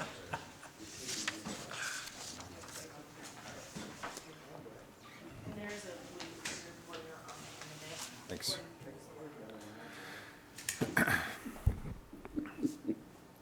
Yeah, thank you so much for your service. It's not, and especially you. I mean, having kids at home, and that's a lot. So thanks, Kim, and yeah, we appreciate what you do. And I apologize, I haven't met Mr. Mendenhall sorry, what is your last name, Commissioner? Mitchell. Commissioner Mitchell. Okay. I'm Jared Morgan. I'm with Clyde Companies, and I'm over the master planning and reclamation for almost all of our sand and gravel operations. Primarily focused with Geneva Rock, but I'm transitioning over to some of the Sunrock's operations. In fact, tomorrow we're up in Boise. We're going to be redesigning 150 acres up there of sand and gravel pit up in Boise for a housing development, light industrial housing development. So I'm here because the existing Sunrock operation off of Arrowhead Drive, we've, as an organization, we have no more aggregates to mine out of that area, and we would like to relocate. And that's why I'm here tonight. We want to talk about the relocation, and we're seeking a couple things from you. This is an extension of the work session that we had a month ago. But since then, we've met with Dave and Brandon, and Seth was there as well. Seth, right? Okay. And yeah, we've received more feedback. So our intention is to formally go before you in November, and formally go before the city council in November, with hopes of recommended approval of a relocation for our operation. So Commissioner Argyle and Commissioner Davis and Commissioner Euler were all very candid with me a month ago, And it was much appreciated, and I think we've been able to internalize it a little bit, and I hope it'll be reflective on this site plan. But as always, welcome candor. So I brought a printout. Is that okay if I pass this out? Love to have that. It's not always easiest to see it on the screen. Thank you. Sure. So I'm just going to skip right to this slide really quick. And this is just for context of where we're at within your municipality. So we own 80 acres right here. We're still fixing the scale of this. The transfer station is not that big, obviously, but this is 80 acres that Clyde Companies owns. Clyde Companies is the parent company of Sunrock. And I'm on the real estate development team. I'm a subsidiary of Clyde Companies. So Sunrock is a sister company of ours. So this is our 80 acres that we have just north of the airport. This is the location that we desire to relocate our operation off of. Excuse me, Jared. So if I set this up like this is your top 40, this is your bottom 40, that's that yellow? So yeah, right here, that's That's the this lower line right 40. here? That's right. Yep. I'm with you now. Thank you. Upper 40 would be light industrial park that we've Okay, great. slightly outlined up there. So, I know that there's a number of concerns that the Planning Commission has regarding our existing operation on Arrowhead. There's a number of concerns that the city staff members have regarding the aesthetics of the operation. We're all concerned about dust. Every day, we're talking about dust control, mitigating fugitive dust in our organization. As you can imagine, our 1,000 acres at the point of the mountain is under immense amount of scrutiny every day as we're operating up there. And so it's definitely on our minds.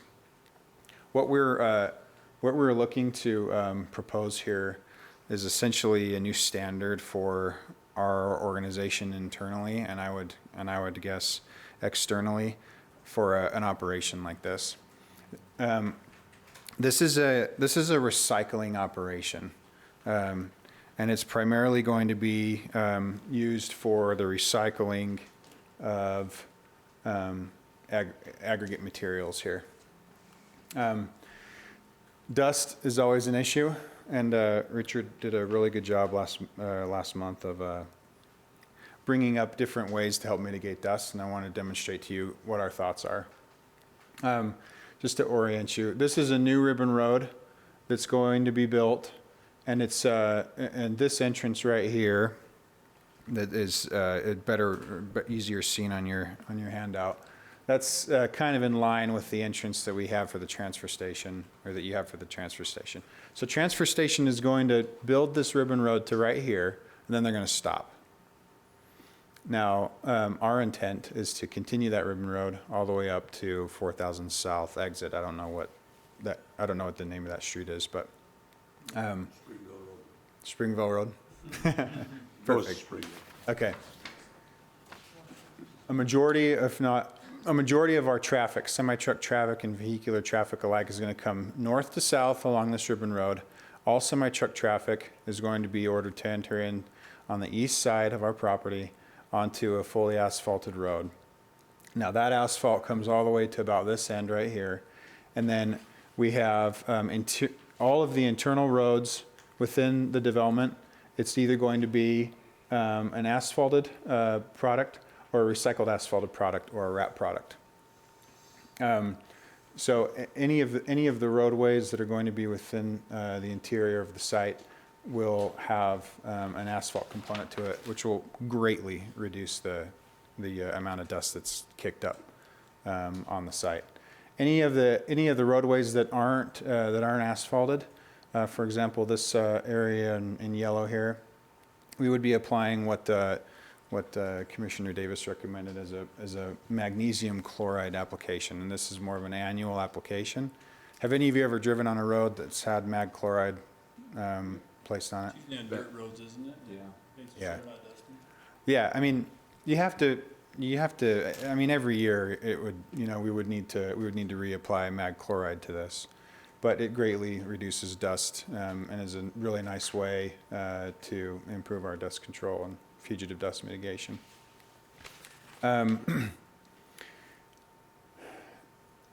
We have, moved our scale house, and moved our tank. This is a 12,000 gallon water tank. Excuse me. The site gets will get watered twice a day in areas that are not, I'll use the word paved, and we're estimating about 200 vehicles a day to come in and out of the property.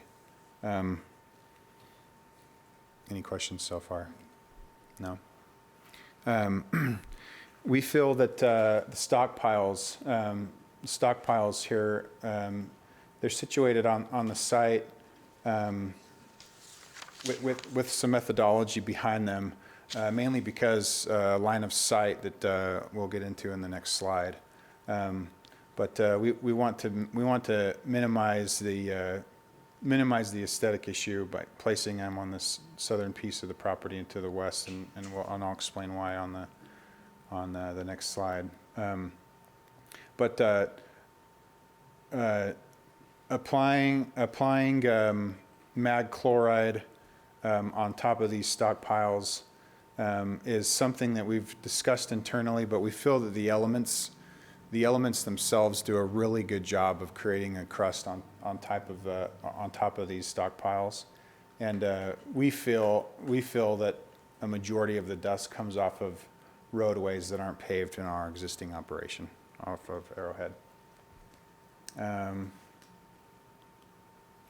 Let's see, which way do I point this to go to the next slide? Can you go to the next slide for me? Okay. I want to point out some aesthetics. We've been fairly adamant about using a berm as a buffer for the property, but we also understand that the aesthetics are a really important part to this section of the city. Given that we do have outdoor storage, the 6-foot masonry wall and landscaping facing the street will be it's a component of our design. So I just want to point out here, and Dave, you're going to have to help me as I was going through the construction guidelines. What we're showing here is a 12-foot like planter area. And I still don't know the total right-of-way for this ribbon road that's going to be there. And so we actually were following a 12-foot planter. Sorry, I did not do that. I did that. You did that. Okay. We've got it right here. Yeah. 12-foot planter, 5-foot sidewalk, and then between a 10 to 14-foot landscape area that would abut our 6-foot masonry wall.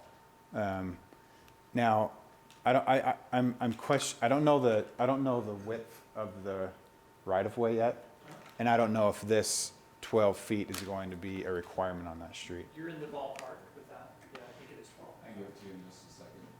Okay. So, line of sight, these stockpiles will not get higher than 28 feet. Line of sight, someone walking on the sidewalk, you are virtually unable to see stockpiles that we have.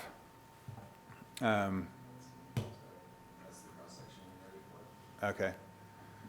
I want to also emphasize that. Can you go to the previous slide, please? The idea is to have a 6-foot masonry wall here, 6-foot masonry wall here, and an 8-foot masonry wall here to further shield the stockpiles and to improve the aesthetics. And then our current proposal is to allow us to do a 6-foot berm along the west side and the south side until these properties get developed, and then the intent would be to move to something more permanent. And so that's currently what our desire would be, to buffer the entire 40 acres from the community. So, sorry, what are you showing here? It's the commercial collector streets.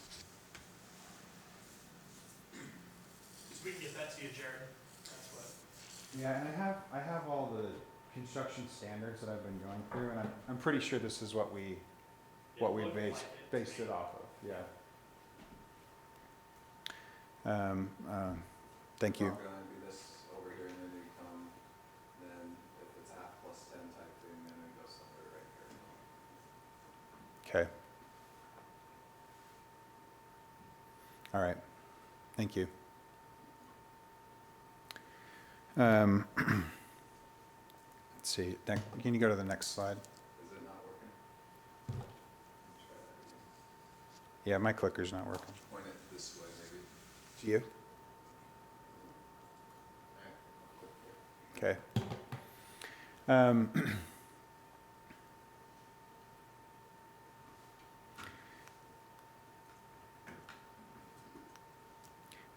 Another idea that we'd like to implement is there's a slight slope here in grade. So as you go towards the wall is up a little bit. The topography on the site would allow for this, where we're able to put the wall up even a little bit higher, and then we would taper off on the back side of the wall until we hit our kind of the native area within the site. So we feel like, from an aesthetic standpoint, this is a vast improvement from where we were at a month ago, and I think this is, go to the next one. Next slide. This is just a visual of what that could potentially look like. Granted, there would be a street, a street right here, and but that would be what it would look like now until the southern piece of the property until our neighbors are developing here. So,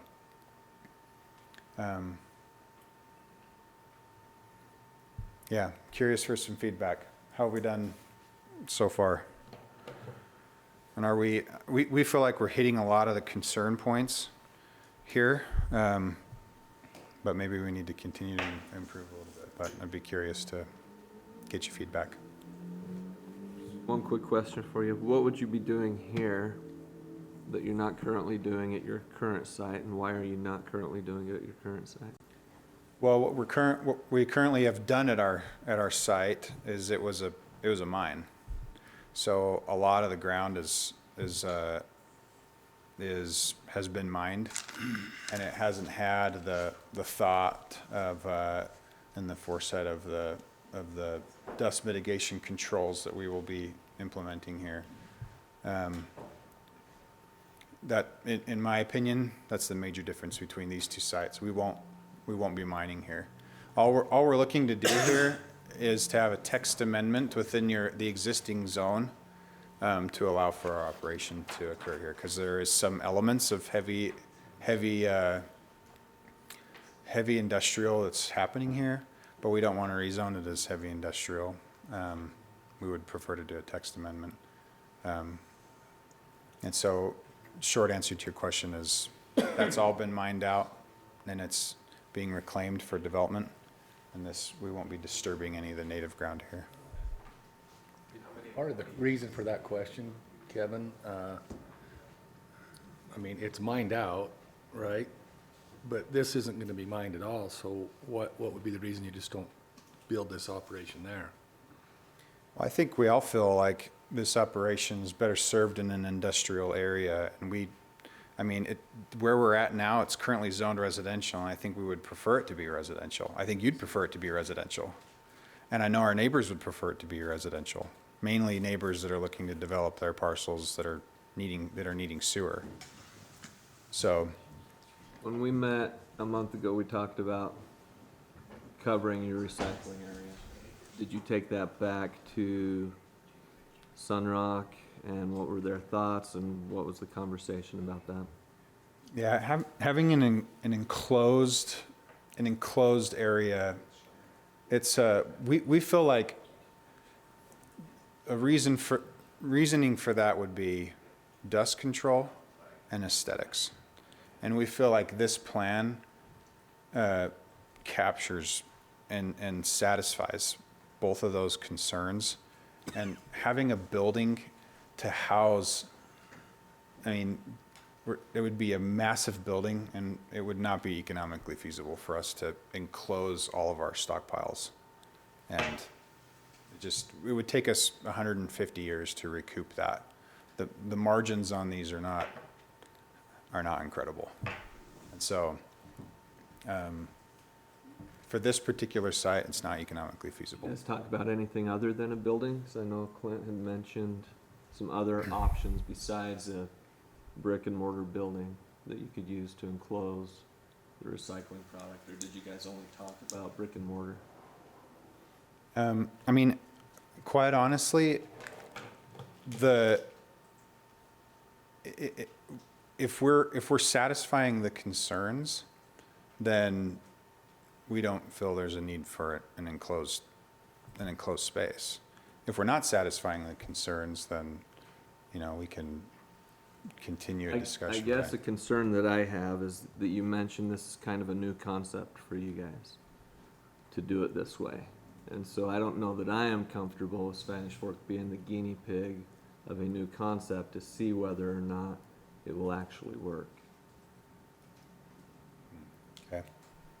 If you've got other places where you've done this, and you've proven and you can show that, yeah, this reduces the amount of dust or whatever by this amount, or you can visibly show that it works, I'd be more comfortable. But with this being a new concept for you guys, I don't know that I'm comfortable with that taking place in our part of Spanish Fork. So if we brought to you an example of something similar to this, it's greatly reduced the dust? I would be more comfortable. Okay. Commissioner Euler's got a good point when we were looking at the site that's near you for the waste station. There was some proposals that were made and some ideas that were brought to us.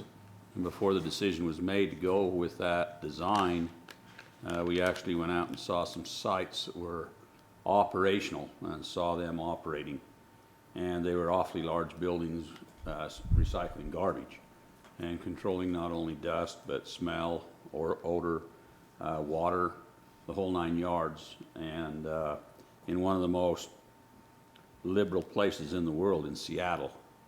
You can't hardly kick a rock in Seattle without getting a ticket, unless you're in I won't go there. So anyway, I think that before we would be comfortable with anything like this, we'd have to see an example of something like this and in a similar place, because you have the neighbors on the east and on the south already. It's only a matter of time, like you say, before you get neighbors on the west. I don't think that this operation is going to be there for long term. I'm sure that Clyde Corporation is going to be looking at doing something different and more profitable with the property at some point in time. The other thing is that you guys have a number of large pits within a 25-mile radius of this site that are not being closed down. And it seems like, I know that this is an optimal place because of the area being close to a freeway and the overpass and the availability of the roads that go around it.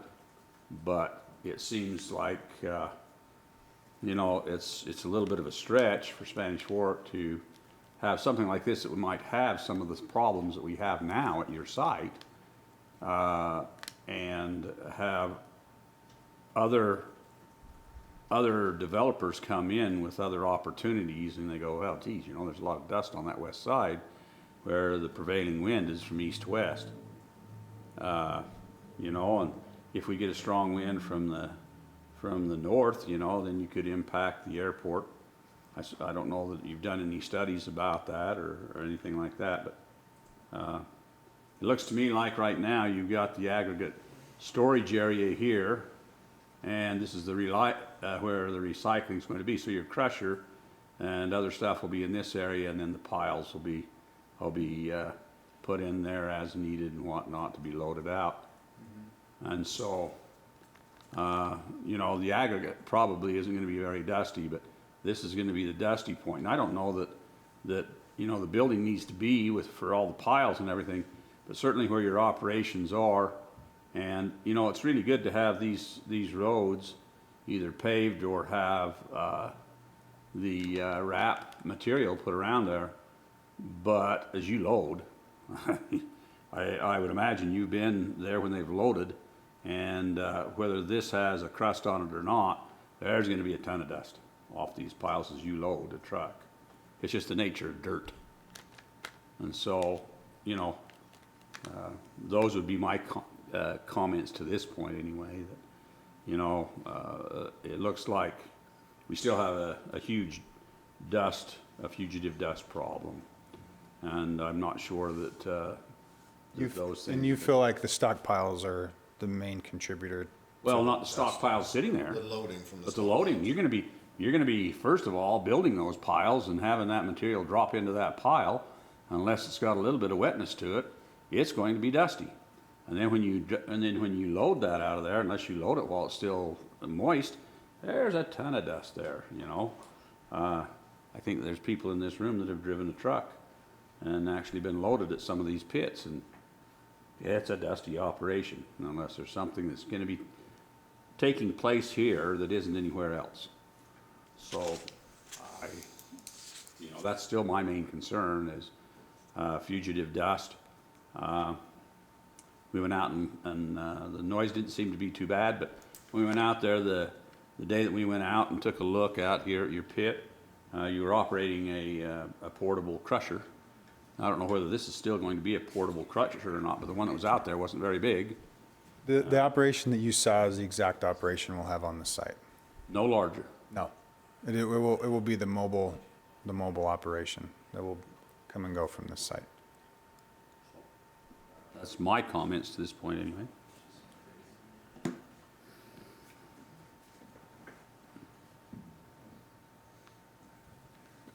know, Jared, still my comment is it's not really the vision that we're looking at for a gravel pit or a recycling pit right there in that area when we're looking for big, heavy industrial buildings to come in there to fill in that space and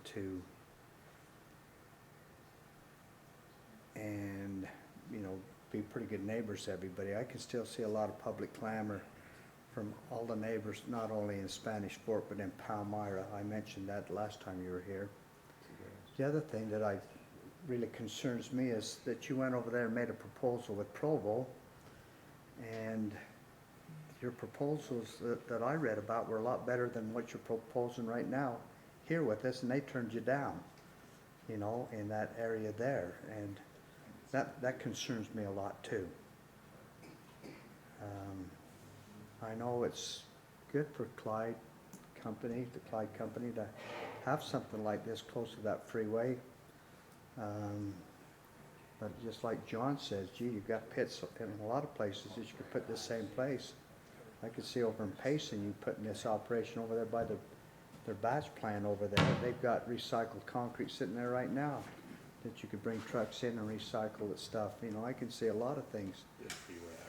Anyway, that's just my concern there. It's just not the vision that I think that we're looking at in that area for a gravel pit. There's, you know, and for a recycle pit, we got places in Spanish Fort that would be a lot better for it there, but it's not close to the freeway. And we don't own it. So. Anyway, that's what I've got. Okay. You know, if there's some other way that you could cover it a little bit better, you know, Kevin mentioned, you know, your building, you said it's unfeasible for that.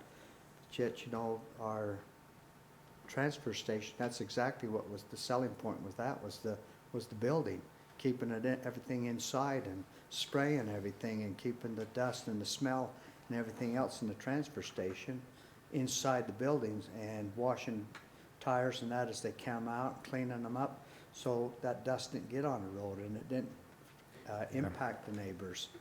And that's, mean- you know, no matter how much magnesium chloride you spray on that, it's just like John says, you're gonna be digging into those piles, and that's gonna cause dust. And when it's over 28 feet high, that's quite a pile, no matter what you say. I just, and you, like I said, like Kevin said, if you can show me a place that you've got this operating, so I can go take a look at it, then yeah, that's a big selling point for us. Because that transfer station was the big selling point. Once we went and got to see exactly how it was operating, it was a big seller to us, and then we approved it. But you show me a place that this is operating, and I can see that there's not dust getting flown everywhere, and that your neighbors are happy and that, then, yeah, that's a big selling point. Okay. Do you know much about the proposal that went before Provo a couple years ago? Were you involved at all with that? No. And I think Dave was on the planning commission at the time. Were Do you? you recall, Dave, was there an enclosed building as part of that proposal for the recycled material? I think like what, no, not for any of the recycling material. Okay. There's an office building, I think, you'd plan on building the maintenance and weld shop, be operational day one. Is that right, Jared? Right. I think that was, also part of the Provo site proposal. There That's was like this. a truck staging area too. So I've heard that the proposal These before are the Provo. Small truck and large truck right Would here. that be paved? Is that Yeah. asphalt? Yes. So the like that. Provo proposal was different from what I understand than this proposal. I'm just curious as to what Yeah, those differences were. I peeked at that, in fact, recently. The, Dave, you want one of these? Thanks. And I'll start this way. And this is a little bit different, like Jared said, from what we saw a week ago. The idea that there's a wall here, like, Which way did that go? So, that's similar to what was proposed in Provo. I think in Provo there was actually a little berm of some height that the wall was gonna be on top of, but basically we're talking wall there. And I do like the wall and landscaping more than a berm, because seeing the berm that you've got at your current site, it's just not. Yeah, we didn't do ourselves favors that day of taking you that way. Yeah. Also, you said temporary. Why temporary? What do you mean by that? I mean, until the properties get developed around us, then we would identify a better, more permanent solution. There'll be some triggered for a change. Something would trigger that, yeah, but it would be a 6-foot, vegetated berm. So on what would be maybe the less visible edges of the Provo site, the plan was also burn wall on top of that. I think that was to be a little bit less tall, a little bit shorter. And, the area that's more visible, like from the state road, I can't remember what that is going into Springville, but, the biggest difference, I guess really that I'm seeing is office building. And I think that, I don't want to read between the lines, but it sounds like that's not a sure thing, but might be a possibility. I mean, we have a 20,000 square foot office building, right? Nope, to your right there, yeah. And, yeah, I mean, having high-paying jobs, we'll have more than a dozen pretty high-paying jobs here that'll be I'll call it self-policing, and they're all housed here. We have about 4,000 square feet of office space here, and then the shop, so that's where the main personnel will be. What goes in your yard storage area, the yellow space? That's a good question for our aggregate group. So I'll have to, I don't know exactly what's stored in each area. So can I add a couple of things? Mike, can you pull up that shed I was showing you? Yeah. Because a picture's worth 1,000 words sometimes. Found the other pictures that you wanted as well, so I can pull them up if you'd like, so let me grab that up. So Jared, last time we met, I tried to explain to you the shed they use up in Teton County in Idaho for their high dust and junk control. That's similar to what they have there. That only covers a half an acre, but my understanding is these can be much larger. What kind is it? Sprung makes a lot of those. So it's a sprung building. And apparently this material here is pretty durable because it's up there in Teton County, it takes a beating in the winter. And it's high enough for your big equipment. I don't know what size of doors they make, but it's big enough for your equipment to get in there in those high piles. So that concept, now, Mike, if you go back to his site plan, I'm trying to think of something in between, because I'm hearing you cannot put under roof 20 acres. Yeah, no, I mean, this would be really cool. Well, that's not even 20. That's 3, 5, 6, 7. That's 8 acres. It'd be great if this was under a roof. That'd be pretty awesome. I think you could get this going a long ways from all of us. But I think you're going to tell me you can't put 8 acres underneath our roof. You're smiling like Clint. That's just absurd. I haven't run the numbers, but that is not. Be a good building, that's for sure. That'd be one neat building in Spanish Fork. The problem that we have is we're competing with public funds for your transfer station. We have private funds, and we have pretty strict returns on our investment that we have to hit. And so it is not an apples to apples comparison in our opinion. That is an apples to oranges comparison. Sure. How big's that building though, Mike? Our transfer station proposed plan? Do you know about how big it is? 80,000? Might change a little bit. So that's 80,000, that's approximately 2 acre building? Yep. Okay. So Jared, what you're telling me, private cannot compete against public? I mean, we'd prefer this to be a public-private partnership. Because I think if you put Clyde Company against the county on their facilities and the money generated, you would far outlast us. We probably don't want to go down that path. I'd just say let's That's what I'm pass on saying, that. you don't want to go down that path. Hey, Mike, can you go back to his proposal now, his site plan? I mean, we're You're in the right, business to make it is an money. orange to an apple, but you're the bigger apple. Well, So- I mean, it's unfair to talk Well, about. all we're trying to do is tell you, Jared, how we feel on some of the situations and giving you some ideas that might work. You know, it probably don't. It won't. An 8 acre building's not gonna work. And We're just throwing things out. Yeah. And all we can do is put our best foot forward. And if you I'm accept telling you that it, we you went accept it. and looked at a building for a transfer station and it sold us all. Now, if you can take me to a place that has something like this and you're showing me that it's working, then you've got me sold. That's what we're trying to tell you. I've got a question for you.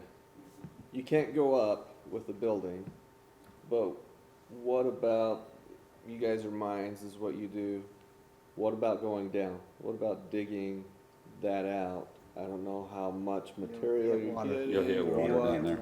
Get into water? Yeah, very, very. 30 inches and you'll be in water. I'd bet less, but. You know, I hope it's not 30 inches. One thing I can tell you that I've seen is that there's a pit at the mouth of the canyon that occasionally brings in, they store a lot of material. And about once every 4 years or so, they bring in a crusher. And they crush all that material, leave it in a pile, and then they sell it all, and they're replenishing, their pile to be crushed later. When they're crushing, there's a lot of sand, there's a lot of fugitive dust there. And just the other day, I was going up the freeway north, went past Kenny Singh's operation, where he also crushes. A lot of dust there right along the freeway. And so right now, I haven't seen the operation that isn't awfully dusty in the process. And that's what I'm concerned about more than anything. I don't think you've got a problem with sight, and I understand that you're not going to see the tops of see the piles.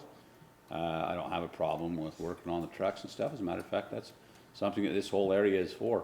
I'm concerned about the fugitive dust problem and the effect that it would have in the area for, future development that may want to come in. That's my concern. And so I would like for you guys to find us a place to go look. Give us an address, take us around, show us where things work well. Because right now, you know, I've dealt a little bit with mag chloride, and it's great stuff. But once it's made its deal, whatever's dropped on top of it, it's just like dropping dirt on top of asphalt. Now it's just dust on top of an impervious surface. It's not impervious, but you know, it's great. The other thing about mag chloride is that when it gets wet, it's like concrete. It splashes up on your truck, and good luck if you don't get it off before it dries, because that stuff is murder to try and get off your truck. So, you know, you put mag chloride in a lot of places where there's going to be a lot of your traffic, you're going to kick that stuff all over, you know, with your equipment and your trucks. So, mag chloride is a great solution in some ways. I don't know if that's ideal for here, but that's just another comment. So, if we could see a place, if you have a place that could be a great example of us, or for us to go take a look at, that'd be great. Okay. Jared, you also mentioned 200 vehicles a day. Mm-hmm. That's your trucks coming in, loading up, and coming back out. That's not just worker vehicles. No, that would include vehicular employee vehicles. How many yards a day are they looking to bring out of this site? Yards a day that we bring out of the site? Or in or out? It's gonna be doing How much work is going to be, we're worried about bringing in, loading up trucks, having them pull out. I don't know how many scoops that is. I don't have an idea of what is that. Is it 10,000 scoops? Is it 1,000?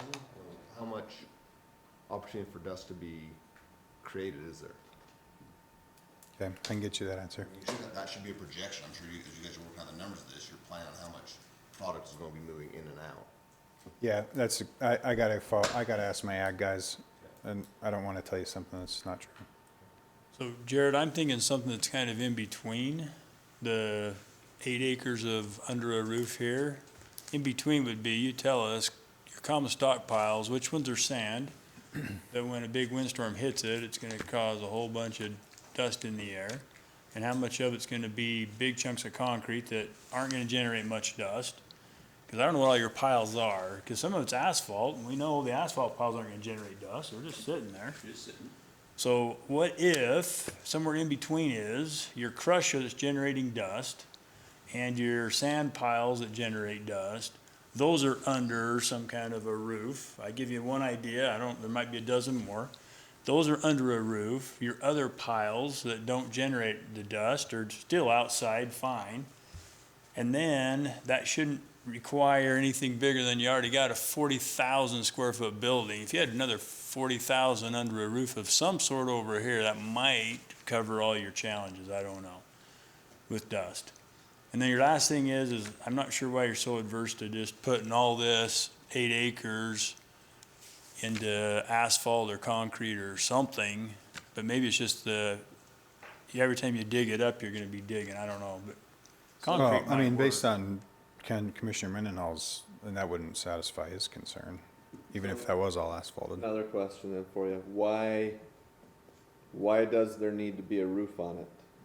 Why, if our concern is the wind blowing east and west, why not put just a structure of walls that from the exterior looks like a building, but doesn't have a roof? I don't know. Wind doesn't work that way. Wind will go like this, it'll go up, it'll go over, it'll come down, it'll just hit it, and it just grabs it. At least that's my understanding how wind works. I like the concept, but it's gonna hit that wall and go up and over and down, and then it'll come around it. Still stir it?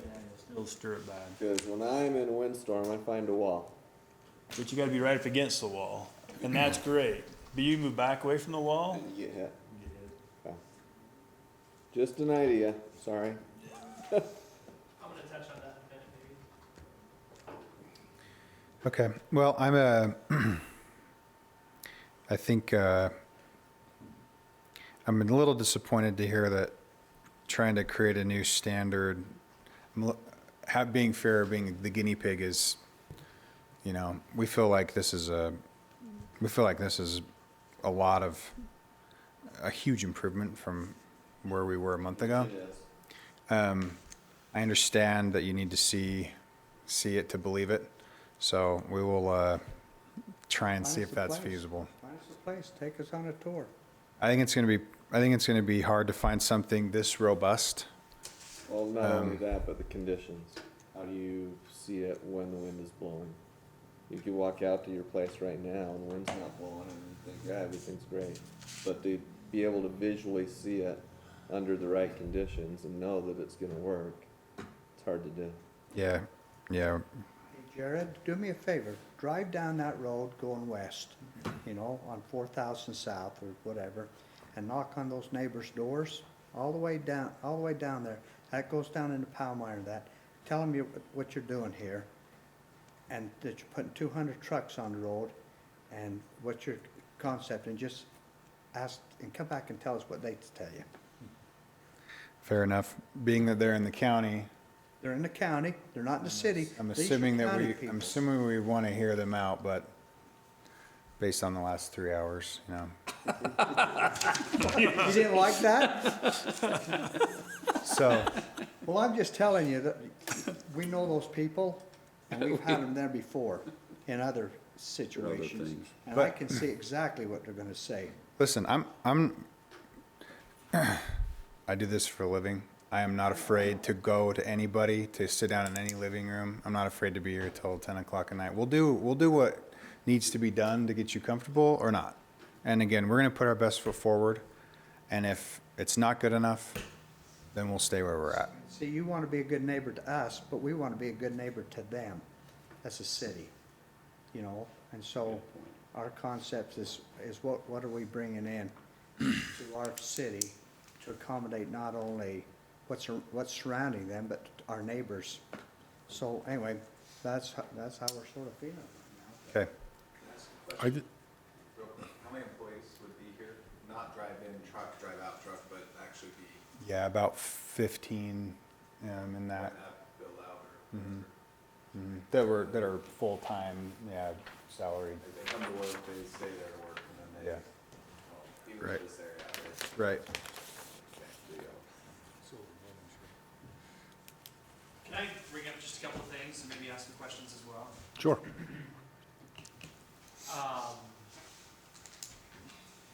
It's kind of my understanding that there's a good chance that over time this is gonna change. That, for example, if we talk about 200 trucks per day, that could grow. The number of employees on site could grow, the amount of crushing could grow, different things like that. Certainly don't want to put words in your mouth or anybody else's. But relative to some things that I think we would try to do as staff, and indeed to try to get something ready for a November agenda. And what we typically would do as staff, whether we're on board or not, we're at least gonna try to put the best things that can be put in front of you guys to consider. And in this case, I think one of the efforts that we would make would be to tailor some kind of amendment to the zoning code that would allow for this use in this zone. I think we feel like that's probably the best way to limit, you know, how that change might impact the community as a whole, and to articulate some things about how the facility operates in that amendment. Might be as simple as making it a conditional use, to where we talk about some limits on different activities that happen, to try to ensure that there's some understood limit relative to just the amount of activity and the intensity of that use over time. Which, in all candor, for me is probably the biggest concern that I have, is just what happens to this facility at this location, understanding that facilities like this are really, really hard to find locations for. Communities don't much care for anything tied to a crusher, you know, the reclamation aspect of that, storage of stockpiles and those types of things. I think over time, this site likely would be used much, much more robustly, just because great access, all the very positive things it has going for it. And I think we kind of want to understand long-term what that looks like. Yeah, that's fair. I mean, our operation, as the economy grows, our operation grows. I would expect that, yeah. And I think it's healthy to understand that and to plan for it as well. Are there restrictions on the current site? No, not of that sort, no. They've been here.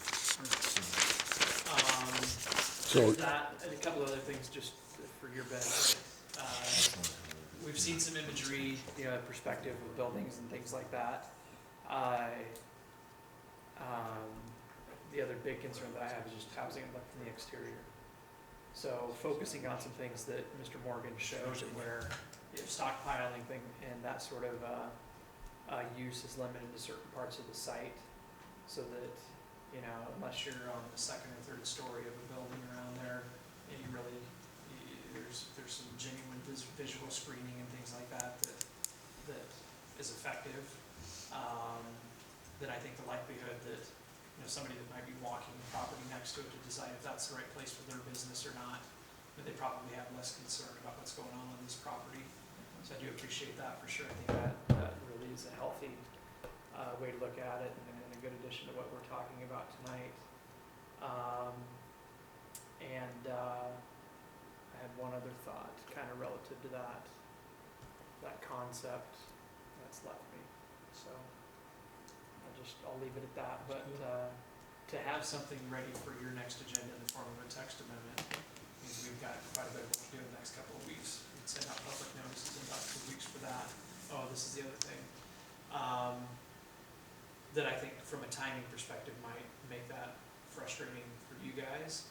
And also I suspect probably that until you get a more positive response than what I'm hearing here, you probably don't want to invest a lot more into site design work. But it's kind of a chicken and the egg maybe conundrum. Typically we have a lot of reservations about changing an ordinance to open up an opportunity for something to be approved until we've got a pretty high level of detail included in some design work. I think this is really, really helpful to paint a picture, but we'd probably be looking at something with quite a bit more detail than what we're seeing here. At least that's our typical practice before we recommend that, the change we made to the text of the zoning code. Couldn't we agree to something in concept and at least get an approval in concept and then go to final, work through some of the final details? We'd be happy to talk about anything, but I think even to get to that point, we're probably going to need to talk around something that has quite a bit more detail than what we're seeing here. I'd be happy to meet with you and we can talk about that. Okay. And maybe, Talking more elevation-wise, or everything? for me, also, that's a big part of it. Yeah, just what do those different site components look like? I think that easily could be a big part of a significant upgrade over what we see down here, right? Yeah. Just contemporary buildings, other constructed. Well, that type of thing. even those roadway widths and stuff inside, what you've done with that RAP is huge, because it's gonna, we put that down at our facility, and the dust is gone on that from a traffic standpoint. But, how wide are them roads? For example, if you got 2 trucks passing? Are they Yeah, they're wide 24 enough? feet. 24 feet? They're all 24 feet. Yeah. Yeah, I mean, again, That is an thanks for improvement that from- comment, because I feel like that's like a majority of the dust. It is. But to Commissioner Mendenhall's point, you get a big payloader there loading a dump truck, and the dust that comes off of that, that's a real concern, right? Because that's the other half of the dust. How do you mitigate that? Is it even possible? You guys, the Sunrock batch plant over in Payson, I think it looks great for what it is. I mean, they have a gigantic pile of washed aggregate and some that isn't, and the sand and everything. But that's what the nature of that thing is, and there's hardly any dust there because you don't want dust in concrete. It weakens it, right, Richard? You want clean aggregate. We're kind of on the opposite end of the schedule of this whole thing, in that you're making little things out of big things, which just by its nature is going to have a lot of dust. But I think that, you know, Clyde companies have done a great job of making their facilities look good almost everywhere you go. You know, down in St. George, the facilities that are down there, you know, and the block plant and everything else, you know, they do a good job of making something look really good. And I think that that's what we're looking for here, is that you do the best you can to capture what we've talked about, you know, that I think it's a good idea for Sunrock or for Clyde companies to make this into a place that you'll want good neighbors when the time comes that you are no longer crushing aggregate, because that time will come too, I would imagine.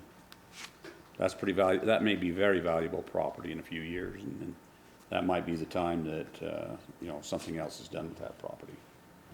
So, you know, you don't want a hole left there where people have, you know, anyway.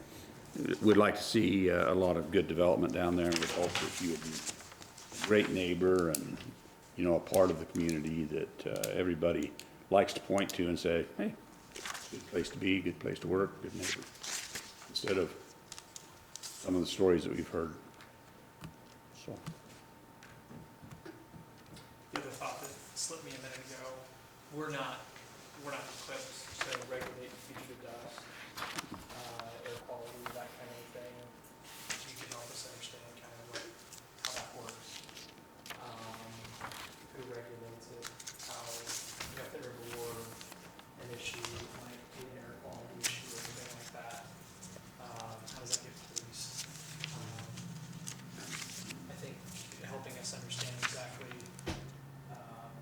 maybe what the regulatory nature of that is in terms of, like you said, I think your example of the point of the mountain and this level of scrutiny that's applied there and that sort of thing, that potentially, at least on the dust issue, I think is something that we should really consider. You know, if there is a pretty aggressive regulatory side of things out there, obviously, you know, at times we haven't seen it elsewhere in the community, but I guess one thing I'm saying in a roundabout way is how big of a concern long-term is that? You know, is that something that theoretically Clyde companies is obligated to control?